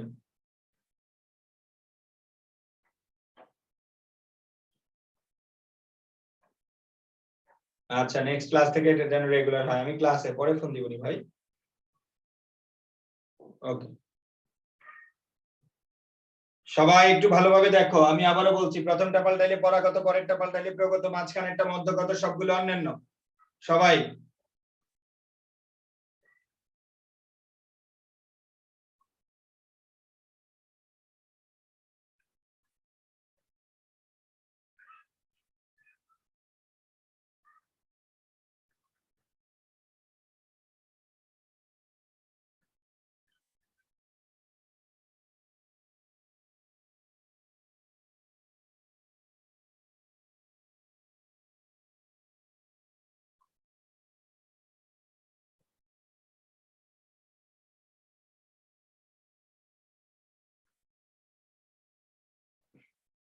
ওকে, সবাই একটু দেখো, দয়াকার স্বৈরশিকার, স্বৈরশিকার ঠিক আছে, দয়ের একারটার অস্বীকার হচ্ছে, আগের বর্ণের স্বরচিহ্ন পাল্টাইছে, আগের বর্ণের পাল্টাইলে তার নাম পরাগত, আগের বর্ণের পাল্টাইলে তার নাম কি পরাগত। তারপরে আছো শিক্ষা থেকে, শিক্ষা থেকে শিক্ষা থেকে শেখা, শিক্ষা থেকে কি শেখা। ওকে, তাহলে লক্ষ্য করো, শিক্ষা থেকে শেখা, স্বৈরশিকার খ আকার, খ আকার ঠিক আছে, একারটা স্বৈরশিকারটা একার হয়েছে, আগেরটা পাল্টাইছে, তাহলে এইটাও কি পরাগত, আগেরটা পাল্টাইলে পরাগত। কুড়াল কুড়ল, ডয়সনের আকার আছে, এটা ওকার হয়ে গেছে, মাঝেরটা পাল্টাইছে, এটা হলো মধ্যগত, এটা কি মধ্যগত। মোজা মুজো, ময়কার জয়াকার, ময় রসুকার জয়াকার, আগের বর্ণের স্বরচিহ্ন পাল্টাইছে, রসুকার হয়ে গেছে, জয়ের আকার ছিল ওকার হয়েছে, দুইটাই পাল্টাইছে, দুইটা পাল্টাইলে হয় অন্যান্য। তোমরা যেভাবে অন্যান্য লেখো তার সাথে অতিরিক্ত একটা একার দিবা, অন্যান্য তোমরা লেখো এভাবে, এটার সাথে একটা অতিরিক্ত একার দিবা। তারপরে তুলা তুলু, তয়রসুকার লয় আকার, তয়রসুকার লয় আকার, তয়রসুকার ঠিক আছে, লয়ের আকারটা ওকার হয়ে গেছে, পরেরটা পাল্টাইছে, পরেরটা পাল্টাইলে প্রগত, পরেরটা পাল্টাইলে কি প্রগত। জিলাপি জিলিপি, জয়রসিকার পয়রসিকার ঠিক আছে, লয়ের আকারটা অস্বীকার হয়েছে, মাঝেরটা পাল্টাইছে, তাহলে এটা হলো মধ্যগত, এটা কি মধ্যগত। শিকা শিকে, স্বৈরশিকার ঠিক আছে, কয় আকারের জায়গায় একার হইছে, তো আকারের জায়গায় কি হইছে একার হইছে, বলো তো, পরেরটা পাল্টাইছে, তাহলে এটাকে বলবো প্রগত, এটাকে কি বলবো প্রগত। বেলা বিলা, বয়াকার লয়াকার, লয়াকার ঠিক আছে, বয়াকার পরিবর্তন হয়েছে, আগেরটা পাল্টাইছে, তাহলে বলবো পরাগত। এই বলো তো, কার কার সবগুলো ঠিক হয়েছে দেখি, দেখি ইয়েস বলো, কমেন্টে বলো, কার কার সবগুলো ঠিক হয়েছে, কার কার। ভাইয়া আমার হয়নি, আমি প্রগত পরাগত আলাদা আলাদা করে দিয়েছি। কেন ভাইয়া এখন বুঝছো কিনা? পরাগত প্রগত একটু বুঝাই দেন আর একবার, ভালো হইতো। প্রথম বর্ণের স্বরচিহ্ন পাল্টাইলে বলবো পরাগত, পরের বর্ণের স্বরচিহ্ন পাল্টাইলে প্রগত। ওকে, আর মাঝেরটা পাল্টাইলে মধ্যগত, সবগুলো অন্যান্য। এই দয়ের একার আছে, শয়ের রস্বীকার আছে, এখানে বর্ণ দুইটা, প্রথম বর্ণের সাথে একার, পরের বর্ণের সাথে রস্বীকার। এই প্রথম বর্ণের একারটা দেখো নাই, এটা রস্বীকার হয়ে গেছে, তাহলে একারের জায়গায় রস্বীকার পাল্টাইছে, আর পরের বর্ণের শয় রস্বীকার ঠিক আছে, তাহলে প্রথমটার স্বরচিহ্ন পাল্টাইলে বলবা পরাগত। আর যদি যেমন শিক্ষা শেখা, তাও প্রথমটার স্বরচিহ্ন একার হয়েছে, পরাগত। কুড়াল কুড়ল, এটার মাঝখানের বর্ণের আকার ছিল, এটা ওকার হয়েছে, এই জন্য এটা মধ্যগত। মোজা মুজো, এই ময়কার জয়াকার, ময়কারটা রস্যকার হয়েছে, জয়াকারটা ওকার হয়েছে, দুইটা শব্দেরই স্বরচিহ্ন পাল্টাইছে, এই জন্য অন্যান্য। তুলা তুলো, তয় রসিকার লয় আকার, তয় রসুকার ঠিক আছে, তয় রসুকার ঠিক আছে, বাট লয়ের আকারটা ওকার হয়েছে, দ্যাট মিন্স প্রথম বর্ণের স্বরচিহ্ন চেঞ্জ হয় নাই, পরের বর্ণের স্বরচিহ্ন চেঞ্জ হয়েছে, পরেরটা পাল্টাইলে প্রগত। এখন মনে বুঝতে পেরেছো, প্রথমটা পাল্টাইছে এই জন্য পরাগত, আর পরের বর্ণেরটা পাল্টাইছে প্রগত। ওকে, আর মাঝখানেরটা পাল্টাইলে মধ্যগত, সবগুলো অন্যান্য। এই যে শিকা শিকে, শয়র শিকার কয় আকার, শয়র শিকার ঠিক আছে, কয়ের আকারের জায়গায় একার হয়েছে, তাহলে আগেরটা ঠিক আছে, পরের বর্ণটা চেঞ্জ হয়েছে, পরেরটা পাল্টাইলে প্রগত। বেলা বিলা, বয়াকার লয়াকার, লয়াকার ঠিক আছে, পরেরটা ঠিক আছে, আগের একারটা অস্বীকার হয়েছে, তাহলে আগেরটা পাল্টাইলে পরাগত। ওকে, তাইলে আমরা আবারও বলছি, স্বরসংগতি মানে স্বরচিহ্নের পরিবর্তন, পরীক্ষা আসবে প্রথম বর্ণের প্রভাবে পরের বর্ণে পরিবর্তন হলে আমরা তাকে কি বলবো, পরের বর্ণ পরিবর্তন হলে প্রগত, আর পরের বর্ণের প্রভাবে প্রথম বর্ণ পরিবর্তন হলে বলবো পরাগত। ওকে, আর মাঝেরটা বর্ণ পরিবর্তন হলে মধ্যগত, সবগুলো পরিবর্তন হলে অন্যান্য। ওকে, এবার আসো লিখবা সমীভবন, most important, very very important, very very important, সমীভবন। সবগুলো কিন্তু আমি ইম্পর্টেন্ট বলি না, যেগুলো থেকে প্রশ্ন পরীক্ষা আসবে সেগুলো বলি শুধু। Very very important. সমীভবন লিখবা দুটি ভিন্ন বর্ণ সমবর্ণে বা কাছাকাছি বর্ণে পরিণত হবে। দুটি ভিন্ন বর্ণ সমবর্ণে বা কাছাকাছি বর্ণে পরিণত হবে। দুটি ভিন্ন বর্ণ সমবর্ণে বা কাছাকাছি বর্ণে পরিণত হবে।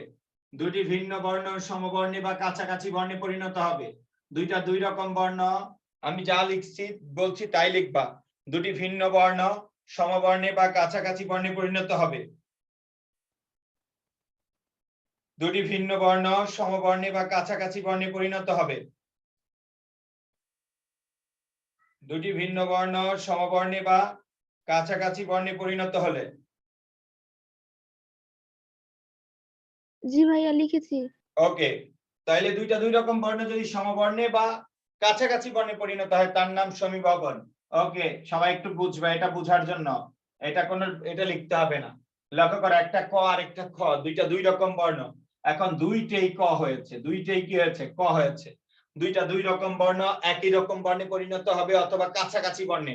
কাছাকাছি বর্ণ বলতে তোমরা প্রথম ক্লাসে পড়েছো একটা চ আর একটা ছ, এটা অল্প প্রাণ এটা মহাপ্রাণ। ওকে, এইরকম কাছাকাছি, একদম উল্টাপাল্টা কিছু না। একই বর্ণের রূপ যদি দুইটা থাকে, ছোট আর বড়, যেভাবে ছোটবেলায় পড়েছো ওই রকম, তাহলে দুইটা দুই রকম বর্ণ, এটা আমরা ভুলে যাই, এটা মনে রাখার দরকার নাই। দুইটা দুই রকম বর্ণ যদি একরকম হয় তার নাম সমীভবন। তাকে এটা আবার তিন প্রকার। যদি প্রথমটা পরিবর্তন হয়ে একরকম হয় তাহলে পরিবর্তন হলো প্রথমটা, বলবো পরাগত সমীভবন। যদি পরেরটা পরিবর্তন হয়ে একরকম হয়, পরেরটা পরিবর্তন হলো, তার নাম প্রগত সমীভবন। যদি দুইটা পরিবর্তন হয়ে একরকম হয় তার নাম অন্যান্য সমীভবন। আবারও বলছি, তাহলে এটা তিন প্রকার, প্রগত, পরাগত, অন্যান্য। এই আগের মতো উল্টো ভাবে কাজ করবে।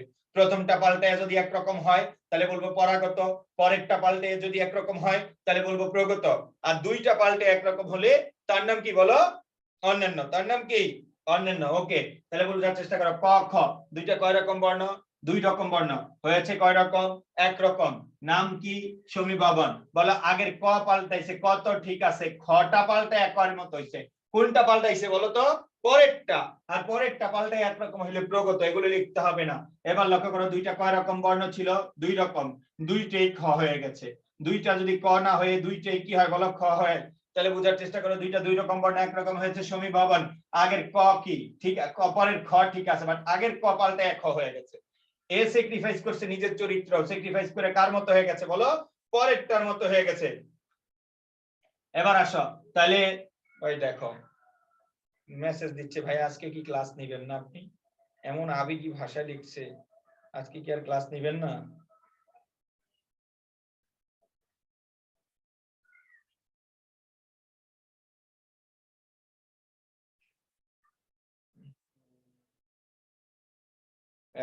আমি ক্লাসে আছি শনি সম্বুধ 3:30টায়, নতুন ব্যাচ এটা। ওকে, এবার আসো, ক খ, আরেকটা হলো কি, দুইটা দুই রকম বর্ণ হয়েছে কয় রকম, একরকম। এখন বলো তো কোনটা পাল্টাইছে, আগেরটা পাল্টাইছে, আগেরটা পাল্টায়া পরেরটার মতো হয়েছে। হ্যাঁ, টেক্সটে আবেগ দেখাচ্ছি, यस এক্স্যাক্টলি। ওকে, ভর্তি হয়ে আছে আমার জিজ্ঞাসা, ভাইয়া কোন দিন ক্লাস হয়? আচ্ছা, গ্রুপে এত পোস্ট দেই, তাহলে কি এদের মনে অনুভূতি নাই? গন্ডারের চামড়া হয়ে গেছে, গ্রুপে পোস্ট দিলে কোনো কাজ হয় না। এই ইউসিসি কি আমার সাথে ফাইজলামি করে প্রতিদিন? ইউসিসি টা আবার বিকালে সন্ধ্যাবেলায় কি ক্লাস? ওকে, এবার আসো, ক খ দুইটা কয় রকম বর্ণ, দুই রকম বর্ণ, একরকম হয়েছে, পরেরটা পাল্টায় না, আগেরটা পাল্টাইছে। আগেরটা পাল্টাইলে পরাগত, বলো আগেরটা পাল্টাইলে কি, পরাগত। দুইটা দুই রকম, দুইটাই কি হয়েছে, গ হয়েছে। দুইটা দুই রকম, দুইটাই কয় রকম হয়েছে, একরকম হয়েছে। তাইলে এখন কথা হলো, আগেরটাও পাল্টাইছে, পরেরটাও পাল্টাইছে, অন্য বর্ণের মতো গিয়ে একরকম হয়েছে, কোনো অসুবিধা না, একরকম তো হয়েছে, সমীভবন হয়েছে। কোনটা পাল্টাইছে, আগেরটা না পরেরটা? না, দুইটাই। দুইটাই পাল্টায় যদি অন্যরকম হয়, একরকম হয়, তার নাম অন্যান্য সমীভবন। যাই হোক, এগুলো ভুলে যাও, এগুলো ভুলে যাও। আমি নতুন ভাবে বোঝানোর চেষ্টা করছি। সবাই আগে সহজ উদাহরণগুলো দেখবা, এগুলো প্যাস খেয়া যাবে যদি ভালোভাবে না বুঝো।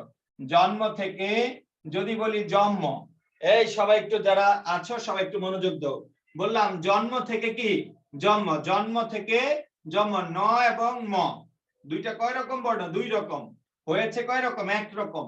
এখন তুমি বলো তো, পরের মটা কিন্তু ঠিক আছে, আর এই আগের নটা গিয়ে পরেরটারে ভালোবাসা পরেরটার মতো হয়ে গেছে। তাহলে এ স্যাক্রিফাইস দিছে, নিজের জীবন বিসর্জন দিয়ে পরের রূপ ধারণ করেছে। তাহলে স্যাক্রিফাইস করেছে কি আগেরটা, সো পাল্টাইছে কি আগেরটা পাল্টায় পরের মতো হয়েছে। বলো তাহলে এটাকে কি সমীভবন বলবো? পরাগত সমীভবন। বলো অন্যরা কি বুঝছো না বুঝো নাই? না কথা বলবে না, এতগুলো মানুষ ক্লাসে তাও কথা বলবে না। এই বুঝছো না বুঝো নাই? জি ভাইয়া। তাহলে আমি একদম ফোর্স মিউট করে কোনো প্রশ্ন করা যাবে না। ওকে, একটা ন আর একটা ম, দুইটাই ম হয়েছে। আগের নটা পরেরটার মতো হইছে, আগেরটা পাল্টায় পরেরটার মতো হইছে। তা আগেরটা পাল্টাইলে পরাগত, আগেরটা পাল্টাইলে কি পরাগত। ওকে, এবার আসে এখানে অনেক কঠিন কঠিন উদাহরণ আসবে, কোনো অসুবিধা নেই, একটু বুঝতে হবে আগে। আমরা যদি বলি এইরকম গদ্য, গদ্য থেকে যদি এইরকম হয় গদ্য, এ তো আগের দ ঠিক আছে, পরে জফলাটা যায় দ হয়ে গেছে। দুইটা দুই রকম, একরকম হয়েছে সমীভবন, পরের জটা দ হয়েছে, পরের জটা দয়ের রূপ ধারণ করেছে। পরেরটা পাল্টায় আগেরটার মতো হয়েছে, পরেরটা পাল্টাইছে, পরেরটা পাল্টাইলে প্রগত। বলো পরেরটা পাল্টাইলে কি প্রগত, সমীভবন। এগুলোর সাথে আবার সমীভবন আছে। এবার আসো আমরা যদি এরকম বলি বিদ্যা, বিদ্যা থেকে যদি বলি বিদ্যা, প্রথম দ ছিল দ জ হয়েছে, পরে জফলা, এই জফলাটা এই জ হয়ে গেছে। তাহলে দুইটা দুই রকম বর্ণ একরকম হয়েছে সমীভবন। আগে দ ছিল, দটাও পাল্টাইছে, পরে জফলা রূপ চেঞ্জ হয়েছে, দুইটা চেঞ্জ হয়েছে। কিছু বলছো কেউ? ওকে, যখন কথা বলবা না তখন মিউট করে রাখবা। তোমার একটু প্রবলেমে অন্যের এই খোঁচাখুচি করো, ইয়ারফোন টানাটানি করো, অথবা মোবাইল এদিক থেকে ওদিক নয়, এটাতে অনেকে বিরক্ত হয়। ওকে, আমি তো পড়াইতে থাকি, আমার কোনো বিরক্ত নাই, আমার অনুভূতি নাই, বাট তোমরা সবাই চুপ থাকবে। কি বলছো? ভাইয়া আনমিউট করতে বলেন, কি জানো? হ্যাঁ আনমিউট করো। আনমিউট করতে বলবো না মিউট করতে বলবো? ইউসিসির আজকে আবার কি ক্লাস? এটা কোনো কথা? কোন ব্রাঞ্চে ক্লাস? সবাই শুধু পারমিশন নিচ্ছে, এটা কোনো কথা? ওকে, যাই হোক অসুবিধা নেই। এবার আসো, তাহলে গদ্য থেকে গদ্য, বিদ্যা থেকে বিদ্যা, তাহলে দুইটার দ ছিল, একটা দ একটা জফলা, দুইটাই জ হয়েছে, দুইটা দুই রকম বর্ণ একরকম হয়েছে সমীভবন, দুইটাই পাল্টাইছে, তার নাম অন্যান্য সমীভবন। কি সমীভবন? অন্যান্য সমীভবন। ওকে, তাহলে লক্ষ্য করো এগুলো তো একদম সহজ, এই তিনটা দিয়ে যদি শিখে যাইতো, তাই যদি এই তিনটা দিয়ে বোঝা যাইত তাহলে তো অনেক সহজ হতো, বাট এগুলো পরীক্ষা আসে না, এগুলো তো সহজে বোঝা যায়। ওকে, তাহলে আমরা আরেকটা সহজ দিচ্ছি, সত্য, সত্য থেকে বললাম স্বচ্ছ। লক্ষ্য করে তটা চ হয়েছে, জফলা চ হয়েছে, দুইটা দুই রকম বর্ণ একরকম হয়েছে সমীভবন, আগের টপালটাইছে পরের টপালটাইছে, এটার নাম অন্যান্য সমীভবন। কি সমীভবন? অন্যান্য সমীভবন। এটার নাম হবে অন্যান্য সমীভবন, দুইটাই পাল্টাইলে তার নাম হবে অন্যান্য সমীভবন। ওকে, তারপরে আসো লক্ষ্য করো, আমরা যদি এরকম বলি বৎসর, বৎসর থেকে হয়ে গেছে বৎসর। ওকে, এরকম না, এরকম এরকম এরকম না, বৎসর থেকে বৎসর, দুইটাই চ নাকি? ও ঠিক আছে। ওকে, তাহলে বোঝার চেষ্টা করো, একটা খণ্ডতটা গিয়ে চ হইছে, পরে দন্ত ছ হইছে। আমি বলছি আমরা একই রকম বর্ণ, অল্প প্রাণ মহাপ্রাণ, দুটি সমবর্ণে বা কাছাকাছি বর্ণে পরিণত হবে। তাহলে দুইটা দুই রকম বর্ণ একরকম হয়েছে সমীভবন, আগের টপাল্টাইছে পরের টপাল্টাইছে, তার নাম কি সমীভবন? অন্যান্য। তাহলে বৎসর থেকে বৎসর, এটা ইম্পর্টেন্ট। কি সমীভবন বলো? অন্যান্য সমীভবন, অন্যান্য সমীভবন। তারপরে আমরা যদি বলি কাদনা, কাদনা থেকে আমরা যদি বলি এটারে কান্না, কাদনা থেকে কি বলো? কান্না। এই সবাই একটু মনোযোগ দাও, কাদনা থেকে কান্না, এই দটা গিয়ে দন্তন্য হইছে, পরের দন্তন্য ঠিক আছে, একটা দ আর একটা দন্তন্য, দুইটাই দন্তন্য হয়েছে, দুইটা দুই রকম একরকম হয়েছে, আগের দ ভালোবেসে পরেরটার রূপ ধারণ করেছে, আগেরটা পরিবর্তন হয়ে পরের চেহারার রূপ ধারণ করেছে, তাহলে আগেরটা পাল্টাইছে, এটার নাম কি বলো? পরাগত। এটার নাম কি? পরাগত। এবার আসো, হ্যাঁ তোমাদেরকে মোস্ট ইম্পর্টেন্ট যেগুলো পরীক্ষা আসবে, শুধু ঢাকা বিশ্ববিদ্যালয় একবার আসছে, শুধু এই তদ্ধিত কোন ধরনের ধ্বনি পরিবর্তন, একটু মনোযোগ দিতে হবে। এতক্ষণ যারা মনোযোগ দাও না, এখন আরেকটু মনোযোগ দিতে হবে। মনে রাখবে এইরকম যদি যুক্ত বর্ণ থাকে, দয় ধ থাকে, চয় চ থাকে, তারপরে জয় জ থাকে, ওকে, এরকম যদি কি বর্ণ থাকে বলো? যুক্ত বর্ণ যদি থাকে মনে রাখবা, যদি যুক্ত বর্ণ থাকে তাহলে মনে রাখবে এগুলো সব পরাগত হয়, এগুলো সব কি হয়? পরাগত হয়। কিভাবে? আমি প্রমাণ দিব। যুক্ত বর্ণ যদি থাকে আর যদি বলে কি সমীভবন, এগুলো সব পরাগত হবে। কি হবে? পরাগত হবে। কিভাবে? এই তদ্ধিতটা ভাঙতে হয় এইভাবে, এই জায়গার সিস্টেমটা ভাঙি। এটা আবার সন্ধিতে ভাঙতে হয় এরকম তৎযোগ হিত, তৎযোগ কি হিত, বাট এইটা স্টাইলে এখানে না। এখানে চিন্তা করতে হবে এরকম তৎযোগ ধিত থেকে আসছে তদ্ধিত, এই জায়গায় এইভাবে ভাবতে হবে। মনে রাখবা যে কোনো যুক্ত বর্ণ, যে কোনো যুক্ত বর্ণ, যে কোনো যুক্ত বর্ণ যদি ভাঙতে হয় তোমাকে আগের বর্ণটার পরিবর্তে একটা খণ্ডত দিতে হয়, খণ্ডত আর পরের বর্ণটা অপরিবর্তনীয় থাকে। যে কোনো যুক্ত বর্ণ যদি ভাঙতে হয়, যে কোনো যুক্ত বর্ণ যদি ভাঙতে হয় আগের বর্ণটা খণ্ডত, যেমন আমরা যদি বলি এরকম খণ্ডত প্লাস চ জ, খণ্ডত প্লাস জ ইকুয়াল টু জয় চ, মানে দুইটা জ, খণ্ডত প্লাস চ ইকুয়াল টু চ চ, দুইটা চ। ওকে, তাহলে যে কোনো যুক্ত বর্ণ ভাঙতে হলে আগের বর্ণটা দুইটার যে আগেরটা খণ্ডত হয়, পরেরটা অপরিবর্তনীয় থাকে। আগেরটা খণ্ডত, পরেরটা অপরিবর্তনীয়, আগেরটা খণ্ডত, পরেরটা অপরিবর্তনীয়। তাহলে মূল কথা কি দাঁড়াইছে? আগেরটা যা ছিল ওটা নিজের রূপ ধারণ চেঞ্জ করে গিয়ে পরেরটার রূপ হইছে। তাহলে বলো তো যুক্ত বর্ণগুলো যদি আসে তাহলে আগেরটা গিয়ে পরেরটার রূপ ধারণ করে, আগেরটা গিয়ে পরেরটার রূপ ধারণ করে। তাহলে বলো তো পাল্টায় কোনটা? যুক্তগুলো বর্ণগুলো ভাঙলে যে বর্ণটা আসবে এখানে পাল্টায় কোনটা, আগেরটা না পরেরটা? প্রথমটা, আগেরটা। কথাটা তাহলে এক কথায় এটা কোনোভাবেই শেখা সম্ভব না, ট্রাস্ট মি। এটা থেকেই বারবার প্রশ্ন আসবে।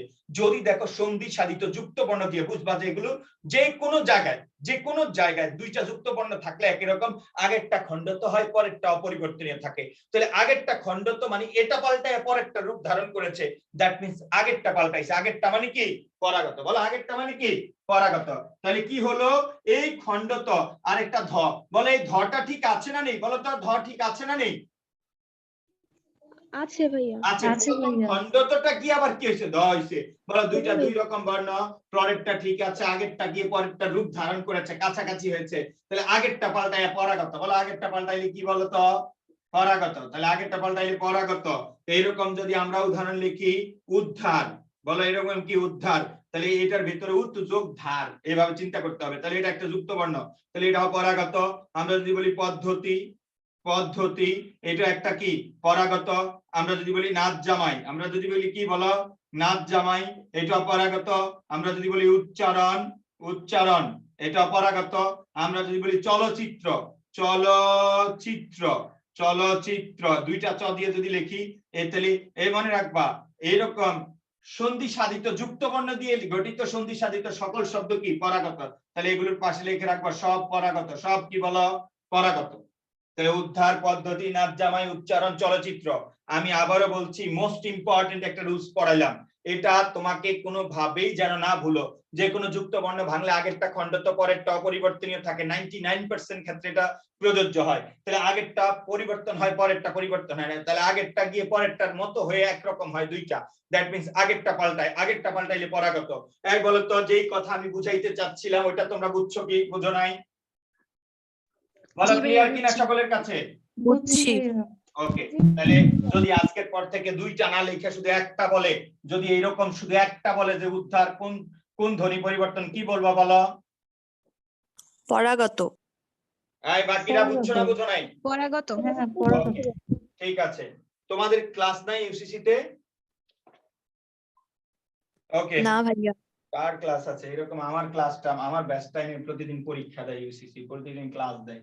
ওকে, যাই হোক এবার আসো স্টার লিখবা। সমীভবন পড়লাম আমরা, এরপরে এটার সাথে একটা মিল আছে বিষমীভবন। কি ভবন বলো? লিখবা বিষমীভবন, বিষমীভবন। বিষমীভবন দিয়ে লিখবা, বিষমীভবন দিয়ে লিখবা দুটি সমবর্ণের একটি পরিবর্তন হবে। দুটি সমবর্ণের একটি পরিবর্তন হলে, সবাই বিষমীভবন দিয়ে লিখবা দুটি সমবর্ণের একটি পরিবর্তন হলে। মনে রাখবা দুইটা সমবর্ণের একটা পরিবর্তন হবে। যেমন লাল থেকে লাল, দুইটা ল এক, দুইটা ল একটা ল ন হয়ে গেছে, দুইটা ল একটা ল ন হয়ে গেছে। তারপরে আমরা বললাম শরীর, বলতো দুইটা র ছিল, একটা র ল হয়ে যাবে। শরীর থেকে কি হলো শরীর, শরীর থেকে কি হলো শরীর, দুইটি র ছিল একটি র ল হয়েছে।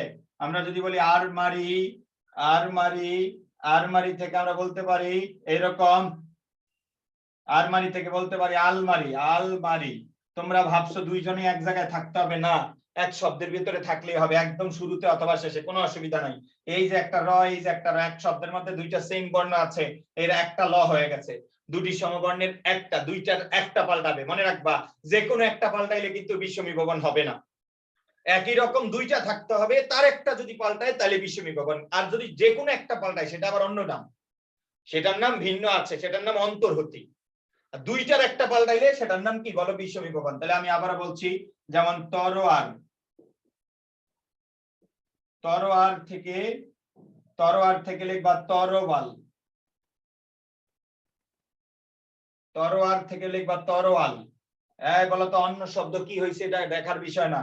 তরোয়ার কয়টা র, দুইটা র, লাস্টের রটা ল হয়েছে। তরোয়ার থেকে তরোয়াল, তরোয়ার থেকে তরোয়াল, তরোয়ার থেকে তরোয়াল, দুইটা র এর একটা পাল্টাইছে, তরোয়ার অন্তস্থ আকার র, আর এটা হচ্ছে তরোয়াল। ওকে, এবার আসো তরোয়ার থেকে তরোয়াল। তারপরে আমরা বলতে পারি এরকম, লক্ষ্য করো, আমরা বলতে পারি নোকসান। এই যেমন আজকে কত সহজ, খুঁজে পাইতেছো না, দুইটা ন পাইছো, বাট বিশ্বাস করো, ট্রাস্ট মি, এটা যদি পরীক্ষার হলে থাকে জীবনেও খুঁজে পাবা না কোন জায়গায় এটার কোন নিয়মের মধ্যে পড়েছে। তাহলে নোকসান থেকে লোকসান, আজকে তো আমি শুধু এই যে বলে দিচ্ছি যে বিষমী ভবন, এই জন্য মনে পড়তেছে, ওকে, কিন্তু পরীক্ষার হলে কি জীবনে মনে থাকবে না। এই দুইটা ন, দুইটা ন এর প্রথম নটা ল হয়েছে, দুটি একই রকম বর্ণের একটা পাল্টাইছে, বলো দুইটার একটা পাল্টাইলে তার নাম কি বিষমী ভবন, বলো দুইটার একটা পাল্টাইলে তার নাম কি বিষমী ভবন। এবার আসে আমি সবচেয়ে কঠিন গুলো ভেঙে দিচ্ছি, কারণ ওগুলো না ভেঙে দিলে খুব খারাপ লাগবে পড়তে বাসায় গেলে। আমি যে এরকম একটা শব্দ আছে দেখবা, মরমর, মরমর থেকে মার্বেল, তোমাদের 9-10 ব্যাকরণ বইতে, মরমর থেকে মার্বেল। তাহলে এটা আবার কি রকম হলো, এটা হলো এইরকম, তোমরা এইটা একটু উচ্চারণ করো, মর মর। এখন তোমরা একটু দেখো তো এখানে কয় জোড়া সমবর্ণ ছিল, বলো তো, কে একজন বলো কয় জোড়া ছিল এখানে, সমবর্ণ কয় জোড়া ছিল, এক জোড়া এক জোড়া। তাহলে র দুইটা এক জোড়া, এখানে ন দুইটা এক জোড়া, এখানে ল দুইটা এক জোড়া, বাট এখানে ম কয় জোড়া, দুই জোড়া। এই ম দুই জোড়া না, ম এক জোড়া, র এক জোড়া। সমবর্ণ মোট কয় জোড়া, দুই জোড়া। আমি বলতো এক জোড়ার যদি একটা পাল্টায় দুই জোড়ার কয়টা পাল্টাবে, এটা শুধু আমি জানতে চাই। দুইটা। দুইটা পাল্টাইবে, দুইটা পাল্টাবে। ইয়েস এক্স্যাক্টলি, এটাই আমি জানতে চাচ্ছিলাম। তাহলে দুইটার যদি একটা পাল্টায় তাহলে চারটার কয়টা পাল্টাবে, দুইটার যদি একটা পাল্টায় চারটার কয়টা পাল্টাবে, দুইটা দুইটা। দুইটা। ইয়েস, এবার আসো, এবার সবাই একটু মনোযোগ দাও, এবার সবাই মনোযোগ দাও। এই প্রথম ম ঠিক আছে, পরের র ঠিক আছে, ওকে, পরের ম গিয়ে ব হয়ে গেছে, পরের র গিয়ে ল হয়ে গেছে, শব্দ চেঞ্জ হয়েছে, কোনো ঘটনা না, তোমার সূত্রের মধ্যে পড়ছে কিনা সেটা দেখো। প্রথম ম ঠিক আছে, পরের র ঠিক আছে, পরের ম ব হয়েছে, পরের র ল হয়েছে। তাহলে এখানে ম ছিল দুইটা, দুইটার একটা ব হয়েছে, র ছিল দুইটা, দুইটার একটা ল হয়েছে। তো দুইটা সমবর্ণের যদি একটা পাল্টায় চারটার কয়টা পাল্টাবে, দুইটা পাল্টাবে, এটাই হলো মূল ফ্যাক্ট। আর শব্দ যে চেঞ্জ হয়ে গেছে, আকারিকার অতিরিক্ত আসছে, এগুলো কোনো ঘটনা না, দুটি সমবর্ণের একটা পাল্টাইছে, এটার নাম কি হবে, দুইটা একই রকম বর্ণের একটা পাল্টাইলে তার নাম বিষমী ভবন, দুইটা একই রকম একটা পাল্টাইলে তার নাম কি ভবন, বিষমী ভবন। তাহলে আমি যেভাবে বলছি ভেঙে ভেঙে দেখাইছি, এটাই চিন্তা করবা। এরপরে যদি না পারো মনে রাখবা, মরমর থেকে মার্বেল, এটা হয় বিষমী ভবন, এটা হয় কি বলো, বিষমী ভবন। ওকে, তারপরে আসে এই বিষমী ভবনের সাথে একটা মিল আছে, লিখবা অন্তর্হতি তো পড়ে যায়, বিষমী ভবনের সাথে আরেকটা মিল আছে ব্যঞ্জন বিকৃতি, পাশাপাশি লিখি যেন ধরতে পারো প্রবলেম গুলো। ব্যঞ্জন বিকৃতি, এগুলো 2-3 ক্লাস করলেও প্রবলেম হবে যদি তুমি মনোযোগ না দাও। ওকে, ব্যঞ্জন বিকৃতি, ব্যঞ্জন বিকৃতি, সবাই একটু দেখো, লিখবা একটি ব্যঞ্জন অন্য ব্যঞ্জনে পরিণত হবে। একটু আগে বলছি দুইটার একটা পরিবর্তন হবে, আর এবার বলছি একটি ব্যঞ্জন অন্য ব্যঞ্জনে পরিবর্তন হবে। লিখবা একটি ব্যঞ্জন অন্য ব্যঞ্জনে পরিবর্তন হলে, একটি ব্যঞ্জন যদি অন্য ব্যঞ্জনে পরিবর্তন হয়, একটি ব্যঞ্জন যদি অন্য ব্যঞ্জনে কি হয় বলো, পরিবর্তন হয়, মনে রাখবা একটি ব্যঞ্জন অন্য ব্যঞ্জনে পরিবর্তন হলে, যেমন আমি বললাম শালা, আমি বললাম কি শালা, এবং এটা থেকে হয়ে গেছে হালা, এই তালব বর্ষটা কি হয়ে গেছে বলো, হ হয়েছে। এখন তুমি বলবা একটার জায়গায় আরেকটা পাল্টাইছে, ভাইয়া একটু আগে তো একটার জায়গায় আরেকটা পাল্টাইছে। ইয়েস, এই যে লাল থেকে কি হয়েছে নাল, বলো লাল থেকে কি হয়েছে নাল। কিন্তু এখানে ল কয়টা ছিল, দুইটা, দুইটা একই রকম থাকার পর একটা পাল্টাইলে তার নাম কি বিষমীভবন, আর যে কোনো একটা পাল্টাইলে তার নাম ব্যঞ্জন বিকৃতি। ওকে, যেমন আমি যদি বলি ধোবা বা ধোপা, ধোবা বা ধোপা, যেভাবে চিন্তা করি, এখন ধোপা থেকে আমি যদি বলি ধোপা, এই বটা গিয়ে কি হয়েছে প হয়েছে। আমরা যদি বলি কবাট, কবাট থেকে যদি বলি কপাট, এই বটা গিয়ে কি হয়েছে বলো, প হয়েছে। ওকে, আমরা যদি বলি ধাইমা, ধাইমা থেকে আমরা যদি বলি দাইমা, এই ধটা গিয়ে দ হয়েছে। এখন ঘটনা কি ঘটছে আগেরটার সাথে, বিষমীভবনের সাথে এখানে মূল চেঞ্জটা কি ভাই, বিষমীভবনে একটা বর্ণ অন্য বর্ণে পরিবর্তন হয়েছে, আর ব্যঞ্জন বিকৃতিতেও একটা অন্যরকম, একটি ব্যঞ্জন আরেকটা ব্যঞ্জনের রূপ ধারণ করেছে, কোনো অসুবিধা নাই। মূল পার্থক্য হলো বিষমীভবন শরীর, দুইটা রয়ের একটা পাল্টাইছে, দুইটা লয়ের একটা পাল্টাইছে, দুইটা ময়ের একটা পাল্টাইছে, বাট এখানে যে কোনো একটা পাল্টাইছে। তাহলে বলতো দুইটার একটা পাল্টাইলে হয় বিষমীভবন, আর যে কোনো একটা পাল্টাইলে হয় তার নাম ব্যঞ্জন বিকৃতি। এই বলতো ক্লিয়ার কিনা, এই দুইটা কি এক, বিষমীভবন আর এটা কি এক কিনা সেটা বলো। স্যার আরেকবার বলেন, দুইটার পার্থক্য বুঝতে পারিনি। আচ্ছা, সেটা হলো, এই লক্ষ্য করো, শরীর, শরীর থেকে শরীর, শরীর থেকে কি শরীর, এখানে দুইটা র ছিল তার একটা ল হয়েছে, দুইটা রয়ের এই একটা র ল হয়ে গেছে, অন্য বর্ণে পরিবর্তন হয়েছে, দুইটার একটা যদি পাল্টায় তার নাম বিষমীভবন। আর এখানে এই ছটা হ হয়েছে, এখানে কিন্তু স দুইটা নাই, এখানে কথা ছিল দুইটা একই রকম বর্ণের একটা পাল্টাইলে তার নাম বিষমীভবন, আর এখানে যে কোনো একটা বর্ণ পাল্টাইছে, বটা প হইছে, বাট এখানে ব কোনো দুইটা নাই, বাট ওইখানে ল দুইটা ছিল, র দুইটা ছিল, ম দুইটা ছিল, একই বর্ণ দুইটা থাকার পরে যদি একটা পাল্টায় তার নাম বিষমীভবন, আর যে কোনো বর্ণ অন্য বর্ণে পাল্টাইলে তার নাম হবে ব্যঞ্জন বিকৃতি। তাহলে দুইটার একটা পাল্টাইলে হয় বিষমীভবন, যে কোনো একটা পাল্টাইলে হয় ব্যঞ্জন বিকৃতি। ওকে, এবার আসো, যেগুলো কনফিউজিং বা কনফিউশন থাকে সেগুলো আমি পাশাপাশি, যেটার সাথে যেটা মিলে যায় ওটা পাশাপাশি লিখছি। সবাই লিখবা ব্যঞ্জন চ্যুতি, ব্যঞ্জন চ্যুতি, সবাই ব্যঞ্জন চ্যুতি দিয়ে লিখবা একটি ব্যঞ্জন অন্য ব্যঞ্জনে পরিণত হবে, একটি ব্যঞ্জন অন্য ব্যঞ্জনে কি হবে পরিণত হবে, একটি ব্যঞ্জন অন্য ব্যঞ্জনে কি হবে পরিণত হবে, একটি ব্যঞ্জন অন্য ব্যঞ্জনে পরিণত হবে। সরি সরি সরি সরি উল্টা কথা বলে ফেলছি।